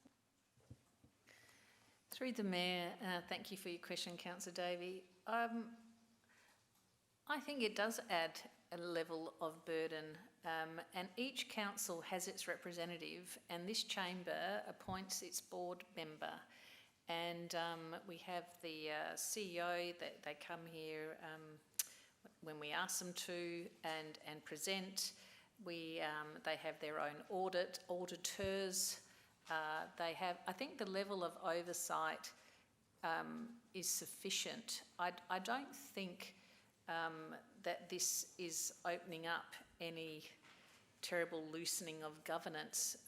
We've got the East West Board have requested constituent councils, rather than going to all the constituent councils, depending on council meetings, all the rest of it. So while it might be only every 2 to 3 years, there may be a vacancy that needs to be filled. So I don't concur that there is a challenge with loosening of governance. I think this is about streamlining a process, and we have the CEO, the chair of the board, we have our own board members that are happily to come and answer questions from the chamber. We have all their annual reports. Every month, every council meeting, you get an update. If there's more questions or concerns, we are able to ask the board and the CEO. So it is, I wouldn't characterise it as a new standard of practice. I think audit committees are something that bodies can appoint. Obviously, when this was established, this was one of the things that East West Board had. So it's a request. My understanding, the other councils have agreed to that. I can't. That's my understanding. And however, I wouldn't see this as being a problem. So, Councillor Turnbull. Thank you, Mayor. I'd just like to thank you again for a comprehensive report, promoting lots of discussion and questions.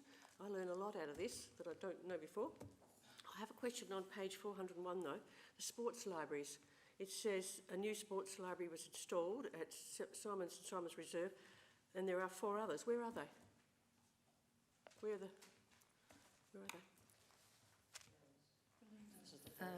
Through the Mayor, I know at Langman's Reserve there is one. I think, is there one at Penfold Park? Yeah. There's one at Penfold Park. Webb Street. Oh yes, and at Webb Street Playground. Thank you, Councillor Dawes. So where are the others planned? It says others are planned. There would be many. Take it on notice. Yeah. Yeah. I may take that one on notice, Councillor Turnbull, but there will be many reserves that we would have that would suit them. So, but yes, I'll take that on notice and provide you with some information in the chamber. Equity in the wards a bit. My last one is, what do they cost to set up? Can I just tell you that they're actually made by our men's shed people? I was down there when they were making them. They're doing a really good job of making the actual Oh, yeah, cabinet. but what about what goes in? Yeah, okay, I'll let someone else answer that. But Through the mayor, is Belinda, yeah, Belinda, do you want to come and answer that? We got a grant from the Office of Sport and Recreation and Racing, and I can't remember exactly, and we just recently won an award for the toilet, no, they're not toy libraries, sports libraries. So I'll just hand over to Belinda to finalise. Yeah, we did get through the chair, we did get a state government grant, and that funded all the sports libraries that we just listed before. So it's fully funded by the state government, and the actual libraries themselves are made through the SHED programs. So the participants in the SHED have created those sports libraries, and then council staff installed them in the reserves. So yeah, we're fully funded. What was that, sorry? How much was the grant? 15,000. Oh, and that grant covered the items inside the libraries as well. Yep. Councillor Jennings. Thank you, Madam Mayor. Can I just follow on from Councillor Dawes's comment, which, so the City of Burnside has spent $40,000 on advertising for new elected members. Are we able to perhaps ask for that $40,000 back? Because $40,000, if you're not talking about council money and it's just regular human money, it's a staggering amount, and it would be of great disservice for that to be ignored, and our ratepayers should be turning up to the Aggies. I'm not suggesting they do turn up with their pitchforks and torches, but in my imagination they would be. Thank you.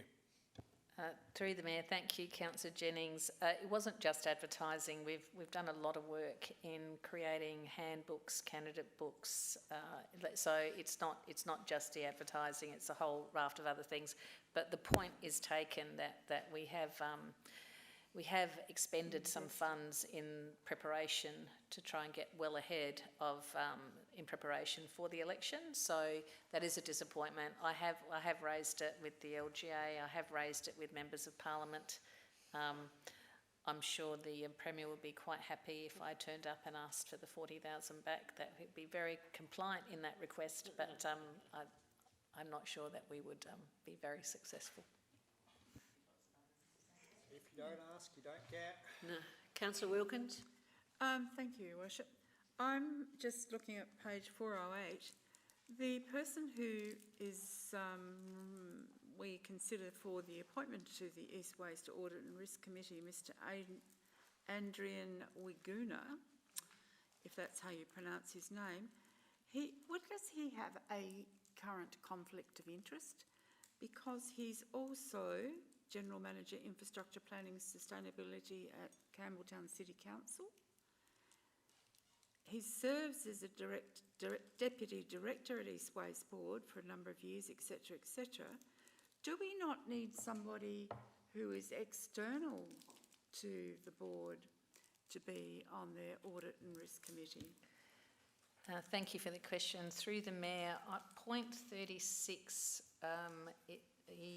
following... So he has gone on to the Director of the Board following the resignation of Mr. Paul de Ulio. Yeah, I note that. So it'd be, we could probably have to take that one on notice in a way. I'm not exactly sure what the current position is. So he's, I'm just trying to recall. Conflict of interest because he's just replacing one council. Yeah, so we already had the CEO was on that role. So I don't see it's like having someone who has the skill set to be on an audit committee. I'm not sure exactly what the conflict would be. Well, he works on a council And is that council participating in East Waste board matters, etc., etc.?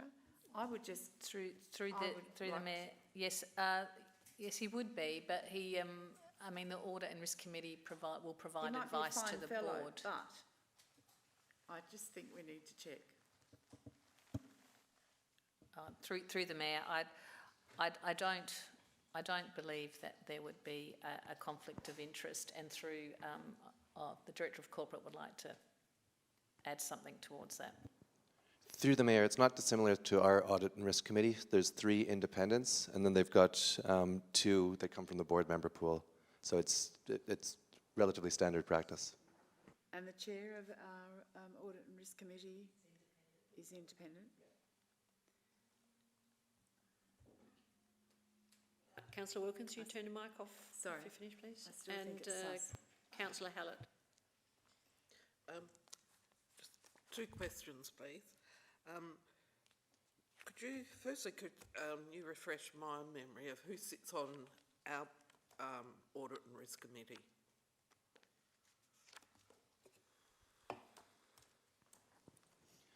Through the mayor, we've got the chair, which is Emma Hinchy.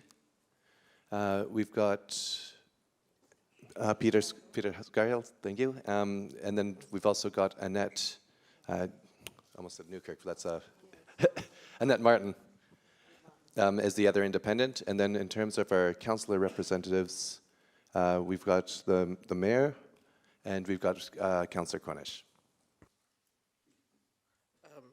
Okay, so we actually have members on our Audit and Risk. So this is, the situation of the East Waste is the same as what we have in our audit, same structure. Thank you, Councillor Hallett. That is what I was trying to get to with my other item, is, and you said it more eloquently than I did, that yes, it's the same structure. We've got 2 board members here that also sit on the Audit and Risk Committee for our council. So yes, it's not dissimilar. And the second question is, in regard to recommendation 3,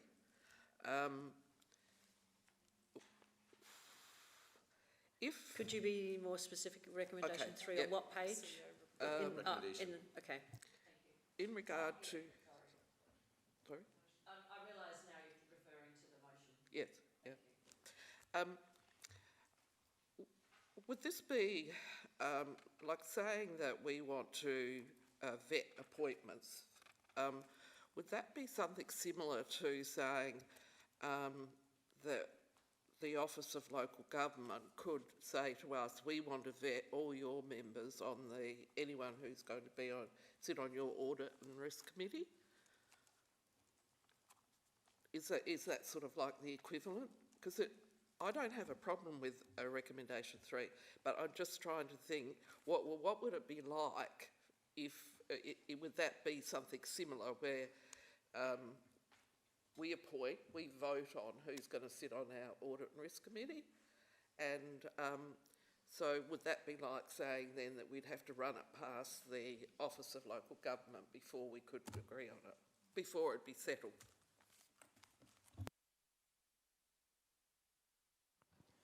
Yeah, through the mayor, we run a couple of different processes for our Audit and Risk Committee. So when we're going to appoint an independent, then the council, which would be the equivalent of the East Waste Board, I suppose, would go through a recruitment process, setting together a selection committee that does that recruitment process and then appoints an independent.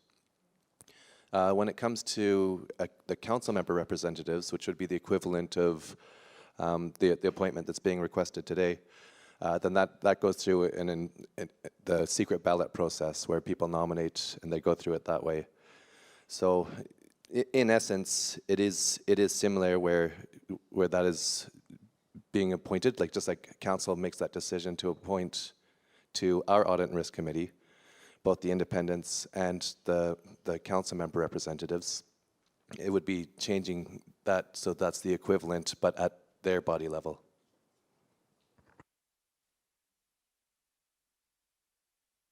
Any further questions? Then I shall go back to Councillor Davey to summarise, or do you want me to put the motion? No, I'll summarise, thank you. There's been some very interesting questions raised, And I have to say, while I've moved the motion, I have got concerns. I think Councillor Jones has raised a very interesting point and very pertinent point about part 3, and indeed when you consider it part 2. So I don't know that I can vote for it now. So it's up to you. I think we need a better way to do this and better standards, perhaps that we are all clear about in terms of the governance responsibilities. Because I agree with Councillor Wilkins raising the issue of a staff member being on the East Waste Audit and Risk Management Committee as well, and whether we should be a lot more independent. So, yes, I have a bit of a dilemma. So I want to accept the report, but we've got this other attendant governance issues. So I won't be voting to support this. So I'll leave it to you to form your own minds up, make your own minds up about the result. Thank you. Okay, I'll put the motion as it stands on the screen. All those in favour?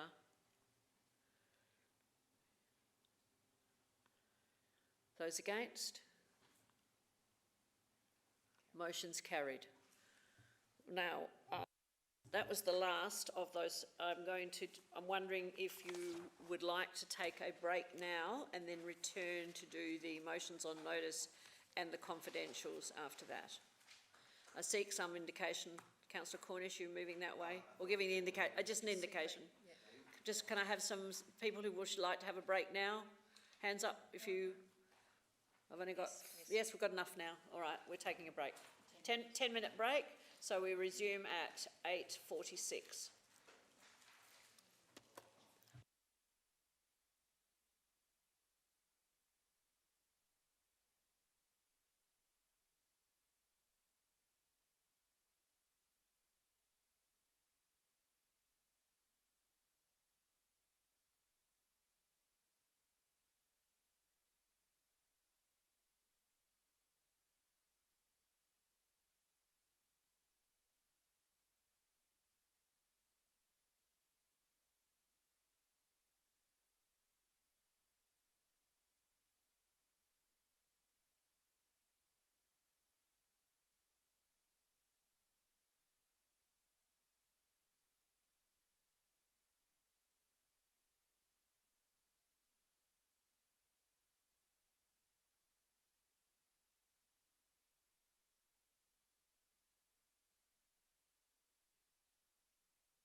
13.1 Motorsport, page 444, and it's Councillor Cornish. Thank you, Worship. I move the motion as printed, obviously I've highlighted a few discussion points there in the motion as well. It's very topical at the moment. We don't know a lot about what's going to happen and what is going to happen and how it will affect a lot of our people in the community, especially if the rumours, the fact that almost every street heading into the city from the east, apart from North Terrace and Green Hill Road, will be blocked for a month, a whole month, is one of the rumours. That will put a lot of pressure and a lot of angst on traffic flows in the eastern suburbs. So this motion is basically seeking the Motorsport Board to come to us and give a presentation like they have to the Adelaide City Council, and also provide some authority for the Mayor and the Chief Executive to go and advocate on behalf of our community and the environment about the impacts and minimising those impacts of what certainly the new Adelaide Street Circuit might become, let alone obviously the trees that are all being covered with yellow ribbons at the moment, although it's unknown how many exactly. We got an email today from the Mayor after questions on notice from the Adelaide City Council last night, and it looks like it could be up to 200, but 86 are definite, but could be up to 200. But it's still unknown given the actual map and plan of the new racetrack through the parklands is not being officially designed or released for consultation. So I do hope you support this motion, seeking a bit more information and starting that relationship with the Motorsport Board to actually see how we can minimise the impacts to our residents and obviously the environment, including the butterfly, the checkered copper butterfly, which is in the parklands there in that fenced off area in Victoria Park, and it's a very rare spot. Yes, Councillor Wilkins, you and I used to go walking around there in the mornings at 6 a.m. Frequently, so I do hope I will put the motion, and I hope it gets some support. Thank you. Councillor Davey, are you seconding? Very happy to second it, and thank Peter Cornish for the motion. It is a huge worry that we're having this imposed on us, pardon me, without any additional information, and I'd really welcome a briefing from the Motorsport Board. We hear about all these rumours about what great support this is for our economy and state, but it is going to have a significant impact on Burnside and the greater eastern suburbs. Not to mention the environment in all those ways that have been articulated. And I think it'd be really great for the Mayor and the CE to meet with them wherever possible, link up with the Adelaide City Council if necessary, because they're having, they've spoken out really well, and if we need a bit of a representative group of councils, so be it. So I'm very happy to support this. Councillor Wilkins. Thank you, Your Worship. I'm very happy to support this, and thank you very much for raising it, Councillor Cornish. I too read a column in the paper, one of the papers of the past week, where the number of trees is not disclosed, and it seems to be ever increasing. And when you walk around Vic Park and the surrounds, you know there's something happening when the mowers are out all over the place and smartening things up. And I do not trust the Premier and his cohort on these matters. There will be slaughter in the station and not in the park. And I think we do as a group of councils around the rim of the city, because the city and the parklands are nationally heritage listed. And thank you to that person who is an employee of state government, who's gone to the courts and has raised the issue. But we need to support them, and I totally concur, and why not ask for a briefing? We are the residents surrounding the city, and these are our public parks. So thank you very much, Councillor Cornish. I agree. Councillor Jennings. Thank you, Madam.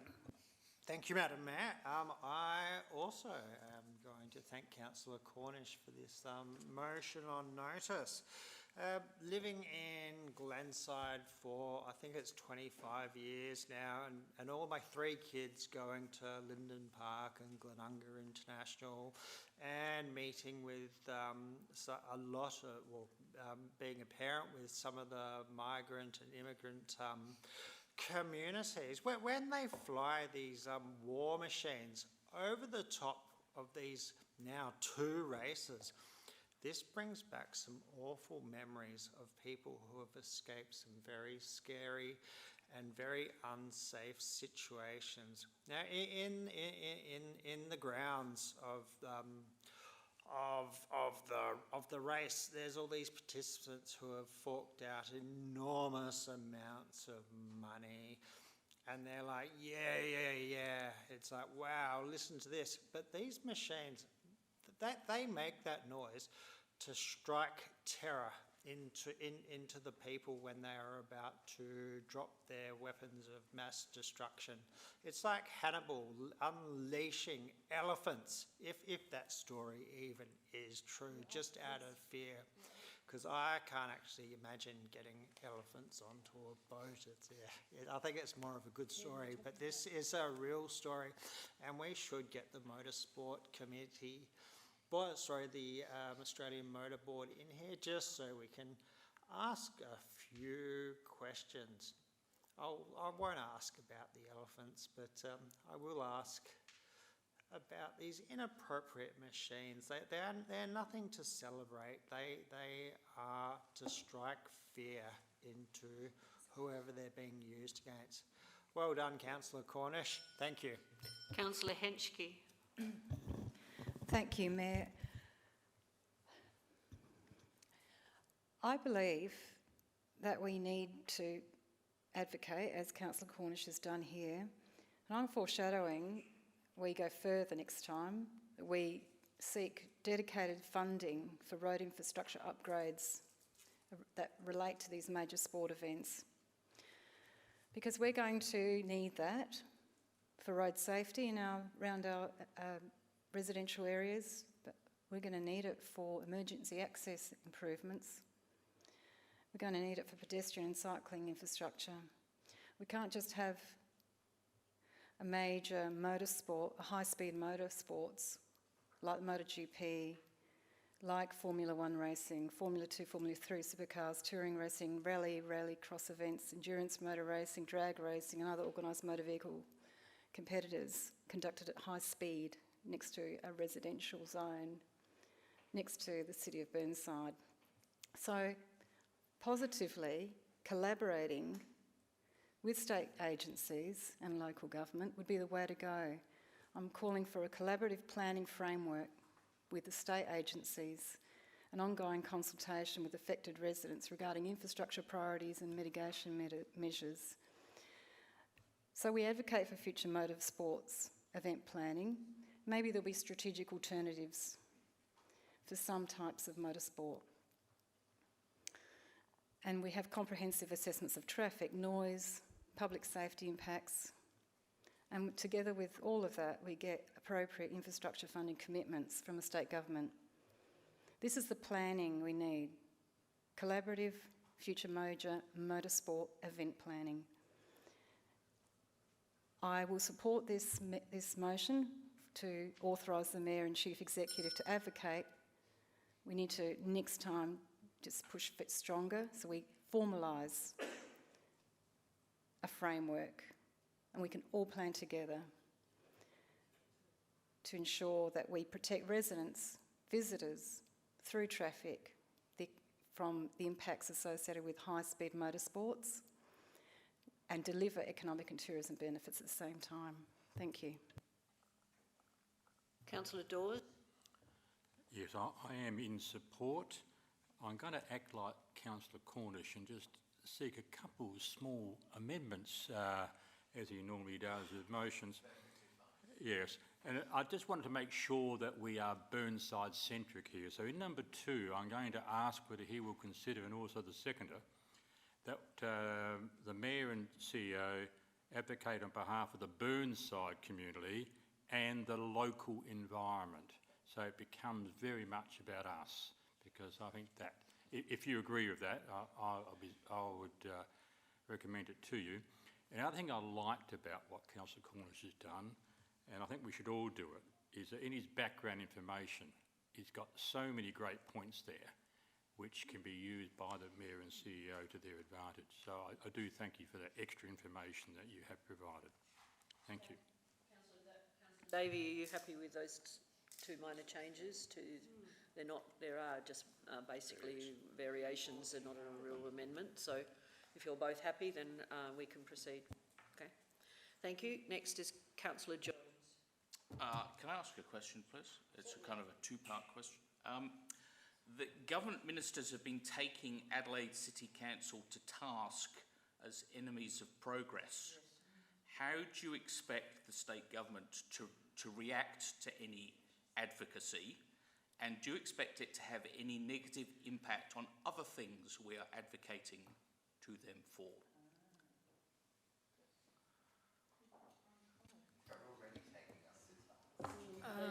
Through the Mayor, I think the art in advocacy is trying to find something that everyone can agree on. So rather than going with just a problem, because this is not saying, this motion from Councillor Cornish is not saying say no to the MotoGP, and which you could, a council could have a motion to say let's say no, because that actually won't achieve very much. However, if there was an opportunity to influence either traffic responses, free public transport, or infrastructure investment, or any of those things that can make it some sort of concession, or, you know, is there some opportunity to reduce the number of trees, or the rest of it. So I suppose, will all advocacy be successful? The answer is no. I think it's a way you advocate, and if you can be seen to be coming with a part of a solution and looking for some outcome. Sometimes you can, if you're seen as being just putting up a barrier and just saying no, then that can influence. If you're looking for funding for other things, that can. But if you are genuinely going to try and find a solution that you can show your community that you are advocating on their behalf, and you are coming with some sort of solution for the state government and the Motorsport Board, then that may be listened to. And if you are looking to if they are looking to engage with our community, if there are ways that we can help them do that, but in a much more positive way, then that's something that we can do. So there's no great black or white answer to that, but it's in the art of how you advocate and how you manage to negotiate some concessions where you can. What I'm concerned with is that basically the consultation ended yesterday, and yet we have not been consulted with at all. But the public consultation ended on the 15th of June. So I would very much welcome an opportunity. I attended the Parklands Authority meeting at the Town Hall, where I observed the presentation, and there were no answers provided because there was consultation going on. But I don't know and I wasn't allowed or able to ask questions about, well, who has been consulted? What has been the form of consultation? I wasn't in a position to ask those questions, but I was very concerned. attending that, and I also attended the protest march when all the yellow ribbons were hung on trees weekend before last. And just as an observer and participated, listened to all the speeches. I did not present or speak because I had no authority to do so. But I do appreciate this motion being here for debate. Thank you. Next is Councillor Turner. Well, thank you, Mayor. It's a bit disturbing what you told us. This is one of the best motions I've noticed this year, apart from mine, of course. But I just want, it's ironical, isn't it? Here in Burnside, we're propagating trees and bushes, and our volunteers work really hard to do this, and we plant them and we water them and we go out and check on them and plant them. And there in the city, they're cutting them down. So all I can say is, wonderful motion notice, let's support it. Thank you. Councillor Henschke, you've got a question? Oh yes, just for information, clarify my understanding, community access, the meaning of that, does that include community access to on-street parking? Because Rose Park never gets parking kind of blanketed off for residents during these big events all the time. North Adelaide does, for example, with football, but Rose Park hasn't got little socks covering up, 2-hour parking and, changes to it. We just, yeah, so is that what community access means to the administration? Thank you.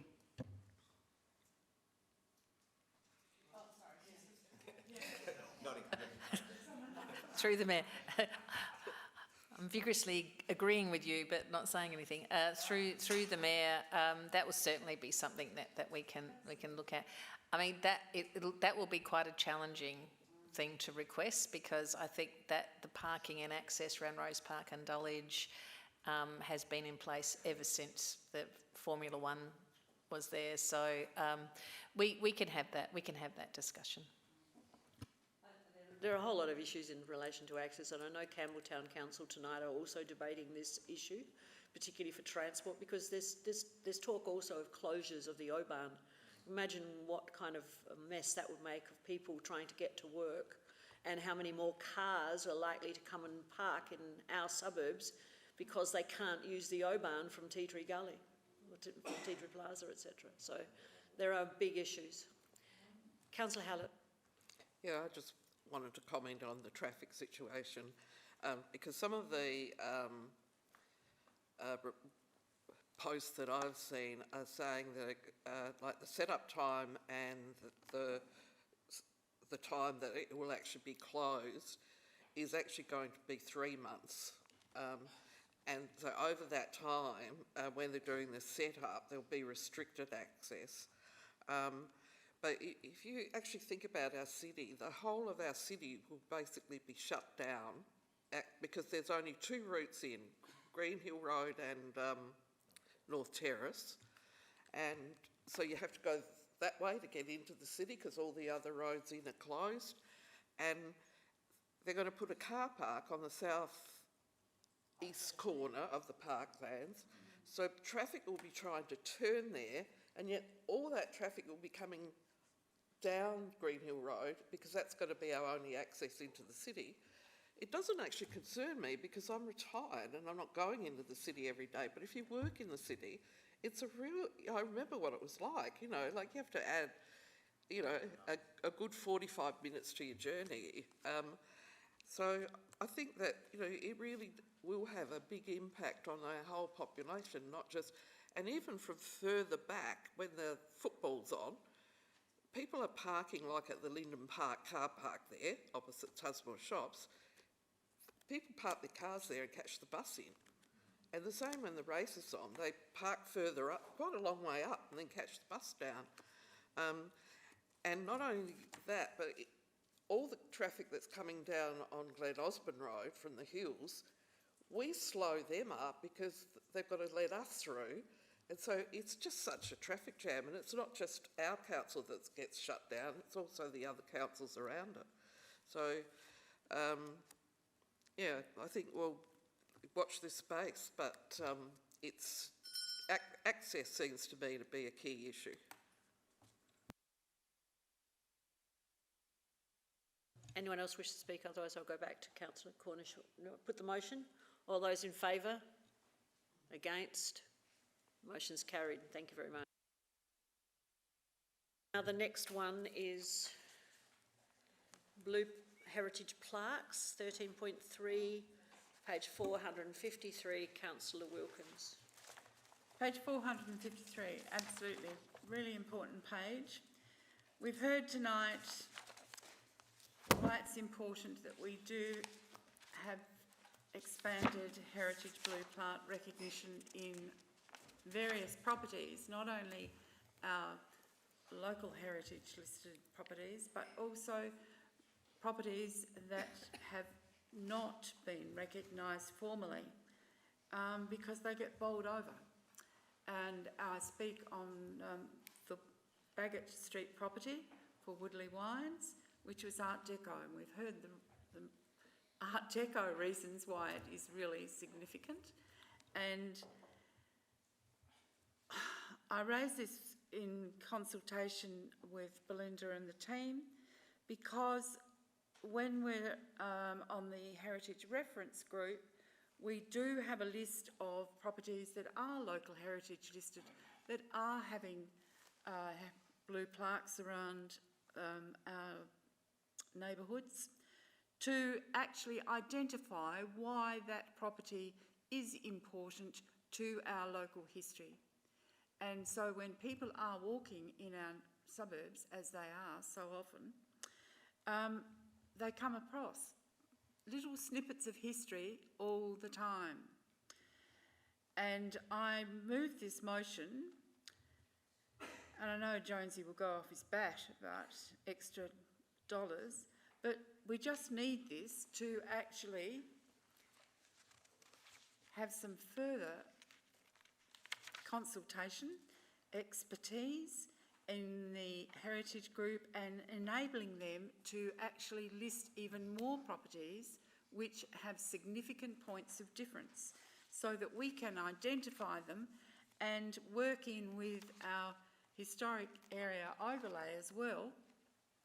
But I see properties all the time where we just need to identify the importance of that property, why it is important to the history of the place, and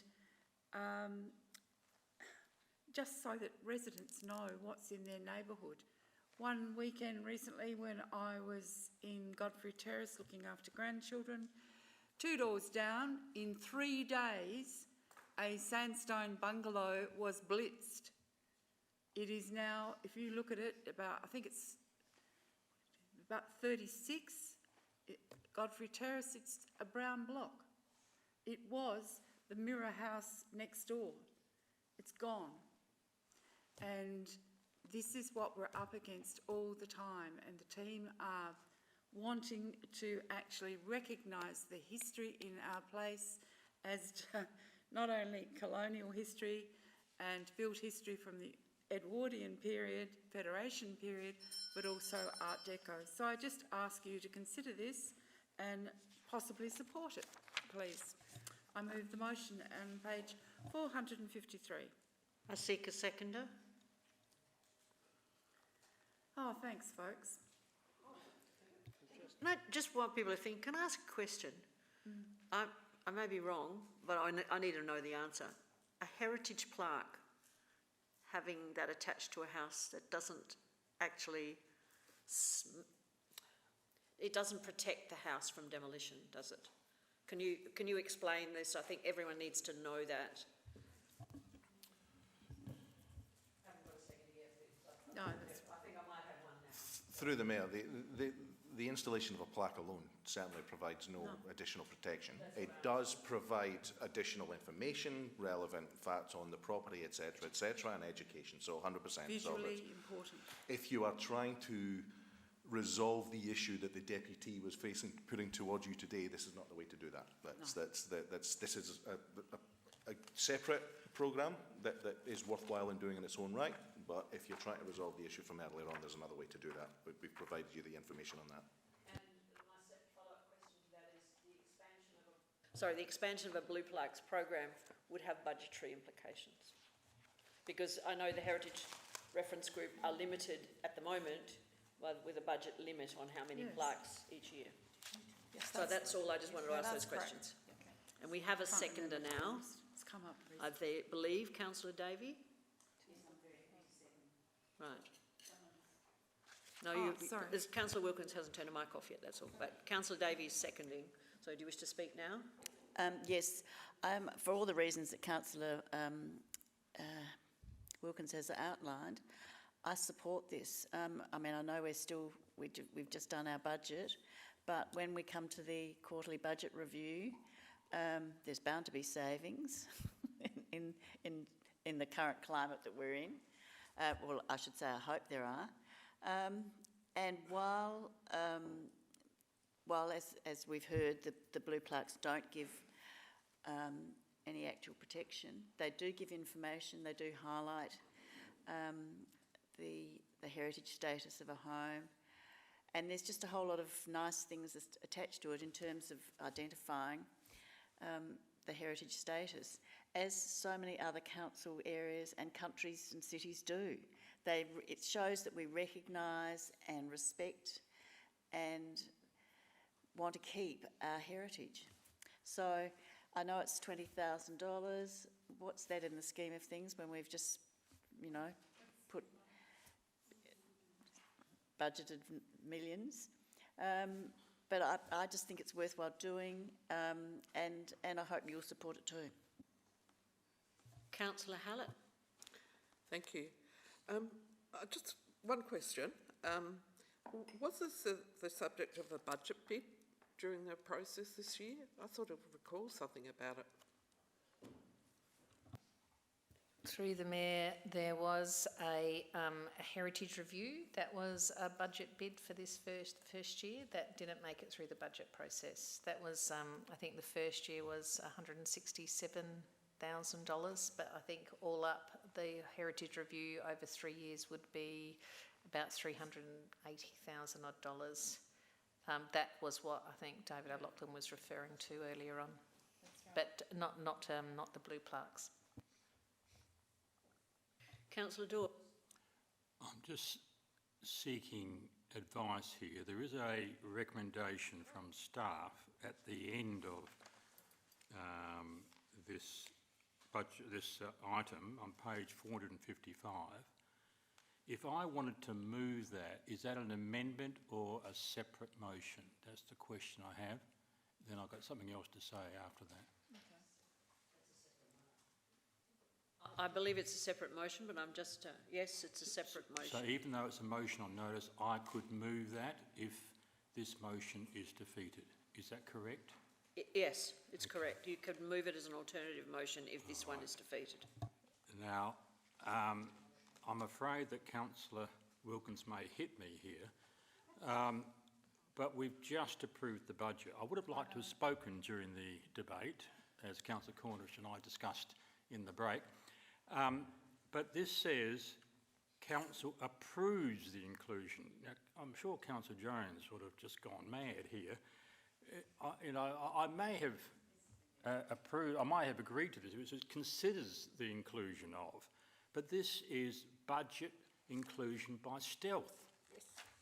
It's by stealth. We've gone through the budget, so I don't mind if Councillor Wilkins says, considers, but let's do it the right way. We have got a heritage reference group, and they should first of all give us advice on this matter, and then we should consider it in the first budget review coming up. And we can now do that because, well, we will know this week, but we can do this in, October? Is that the first budget review, I think? We could do that. So I will, if this gets defeated, I will move that recommendation at the end of this item. Councillor Jones? Yes, as predicted, I'm not going to support this motion, and I quite like heritage. I've been on the Heritage Reference Group, and there are two reasons. The first is we passed a budget an hour ago, and we're now proposing to spend more money. Normally it's at least the next council meeting we vote to spend more money, not an hour later, although I seem to recall Councillor Wilkins may have done this last year. So I do have a problem with that because, let's face it, lots of us put up budget bids and they didn't get up, and they didn't get up because we all agreed that we needed to rebuild the budget. So we've all accepted that we bear some pain, and we haven't all just put in motions on notice to spend more money. And the second thing, $20,000 on a consultant. I mean, it's said that a consultant is a person who borrows your watch to tell you the time. And $20,000 to write some guidelines on where heritage plaques go. Couldn't we get the Heritage Reference Group to do that? We've got lots of very expert people who I think would probably have enough time between them to put together some reasonable guidelines. I'm sure the staff would have some ideas. No, sorry. Councillor Jennings. Thank you, Madam Mayor. I'm of the same thinking as my councillor to my right, my councillor to my left. This feels like it should have been a budget bid. It went through so smoothly, 5.69 increase. And what's going to happen next meeting? Are we going to have another thing tapped on? Like we've now got another 6 months on the council. I think this should perhaps be left for next year to be expanded because we are in budget repair. This is my first term on council, so I'm not really supposed to talk about what led to this, but what was the cause of this budget repair. But this is a good idea, but this is the wrong time. So thank you very much, and thank you, Councillor Wilkins, for bringing this up. Councillor Hedgie. Oh, thank you. A lot of my questions have been answered as you've been talking, everyone, so thank you all.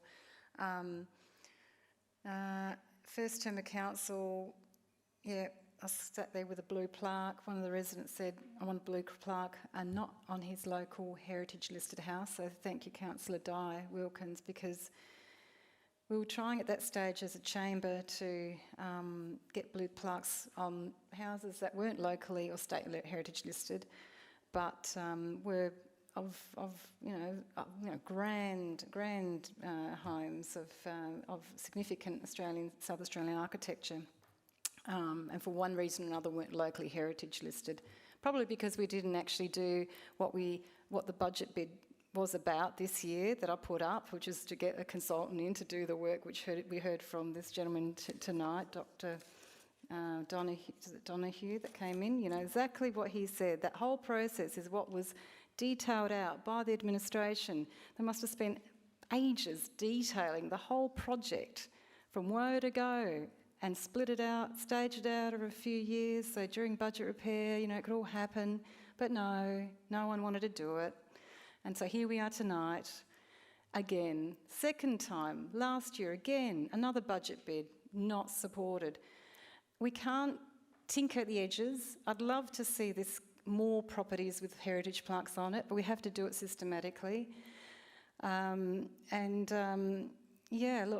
please, when we come up to the rolling budget, let's go back to that document in our budget pack and support it in some way. I know it was $167,000 to appoint someone to start this process, but perhaps we can together set it up for the new council that will come on board next year. So thank you, Di and everyone, but we have to stick to our budgetary, have integrity with our budget process, and really we needed to do something in that process, not now. Thank you. Councillor Hallett. Thank you. I too like the Blue Plaques program. I think that they do serve an educational purpose. They also raise awareness and appreciation of heritage items. Just from my point of view, there was something that I thought was a public toilet that had best been shut up, that's directly opposite where I live. And then when the Blue Park went on it, I realised that it's actually related to the tram, and it was the tram turning point. So, so I do think it does make, raises. However, that said, I think the timing is wrong, and we've just tonight approved the budget. And the other final point I'd make is that, we've got this report coming up now in regard to the Historic and Character Area Overlay Code, and within that there are some suggestions around what we need to do, and I would rather put 20,000 towards some of those, because that's got more bang for the buck in that it will actually protect or provide more protection, whereas it's not that I don't like the Blue Park program or anything like that, it's just that I think we would get more bang for buck out of putting money towards the doing the studies for the historic and character area overlay. So that's my 2 pennies worth. Councillor Cornish. I'll try and be quick. I can't support this, unfortunately, Councillor Wilkins, mainly because I think the current program that's in our operational budget, where we put in 20 blue plaques every year and up to 50 homes get approached every year, I think that's enough for us to progressively keep going with the blue plaque program. I don't see a need to supercharge it in this year. I'm also, I brought in the original budget papers too that we all got with all the projects, and noticed that the heritage group initiatives, they didn't request this, so this wasn't a priority for them either. So they had other priorities as well that they'd prefer to spend their $20,000 that they asked for towards. So I can't support this at the moment. We're currently doing something there. I haven't heard enough angst in the community to say you need to supercharge it, so I won't support the motion at this stage. I do agree with some of the other commentary that $20,000 in getting in that proper consultant to do that proper heritage work would be a much more better idea at this present time to protect local heritage further under the Act. Thank you. I'm going to go back now to you, Councillor Wilkins. Thank you very much, friends, for your conversation and your thoughts on this matter.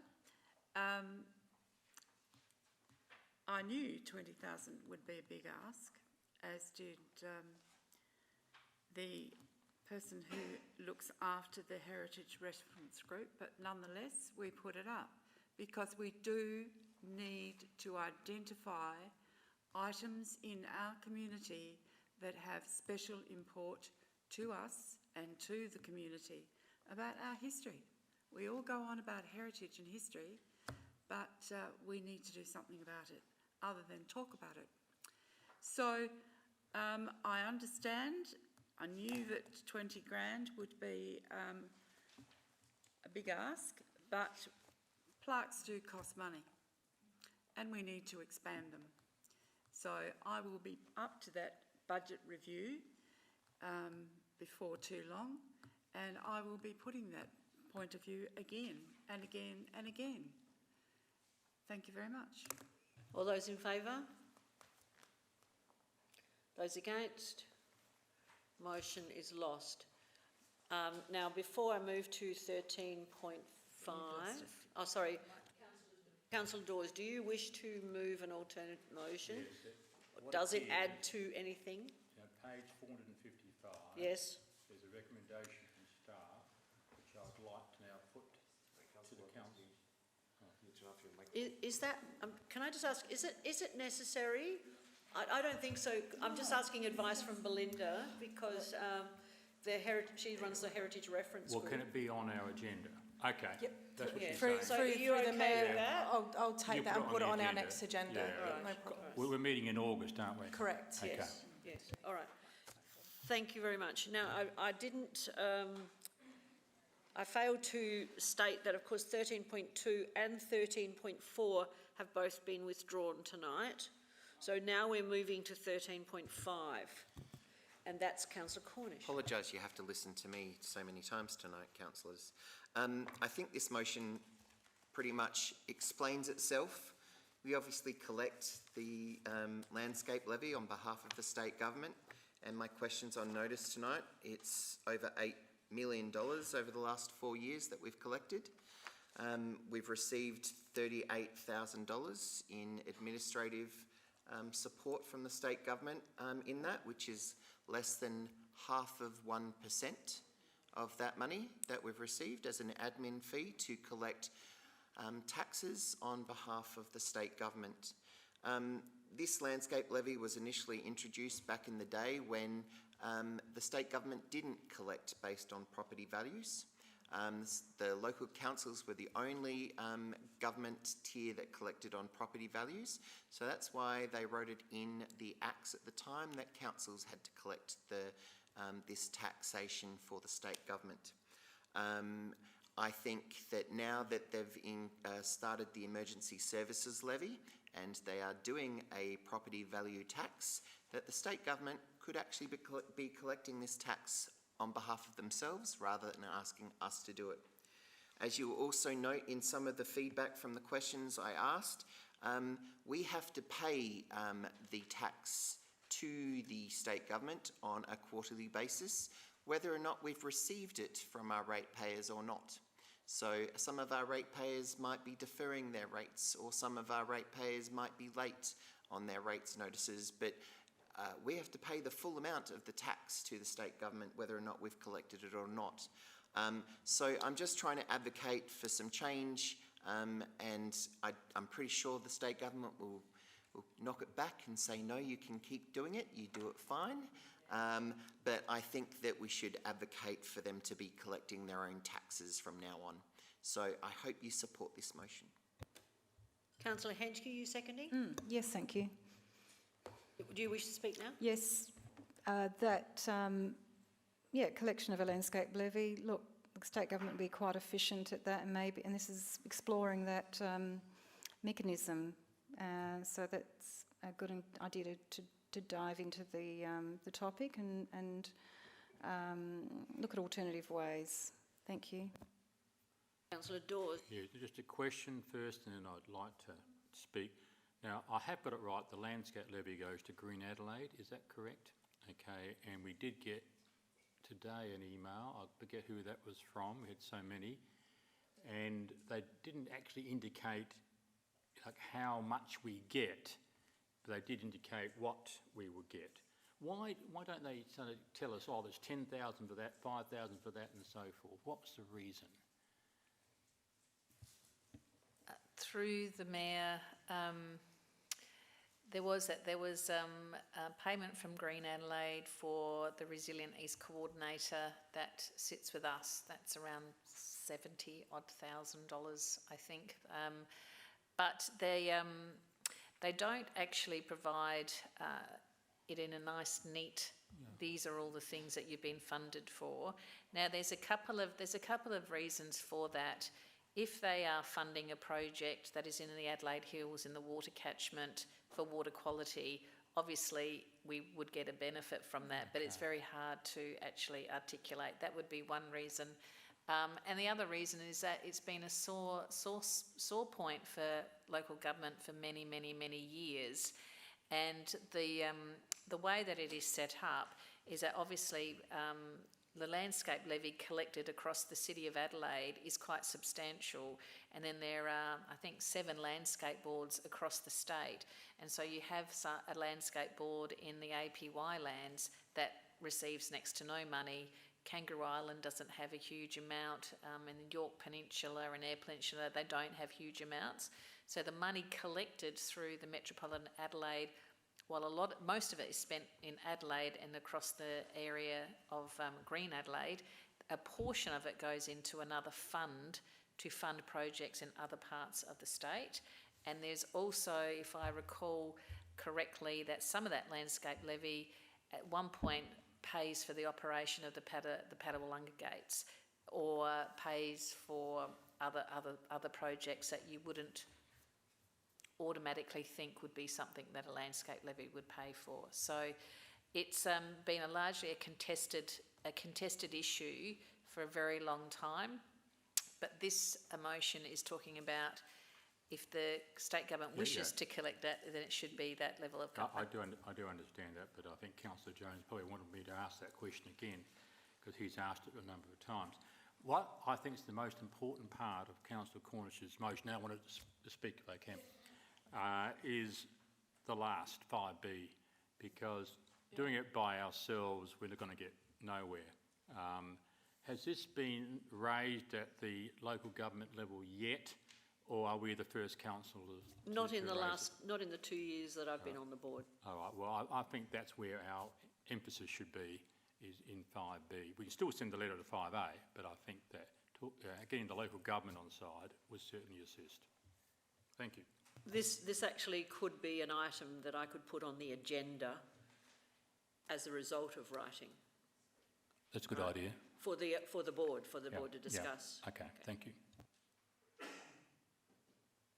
Yes, Councillor Jones. Yeah, thank you, Mayor. Look, I could live with this, collecting this levy if we got to spend the levy, because I'm sure we could find $2 million worth of worthy projects to spend on in Burnside. Yeah. But as it is, it's completely outrageous. And what's worse is I have no understanding of why a landscape levy would be based on property values. Why can't it just be financed out of payroll tax and stamp duty and all the other state government taxes? The best thing they could do is abolish it and fund all these projects out of general revenue.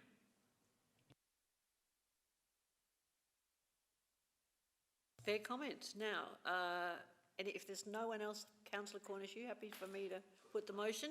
All right, I shall put the motion. Those in favour? Those against? Motion's carried. Now we need to move into the confidential items, and I seek a mover to go into confidence. Councillor Jennings, seconded by Councillor Henschke. All those in favour?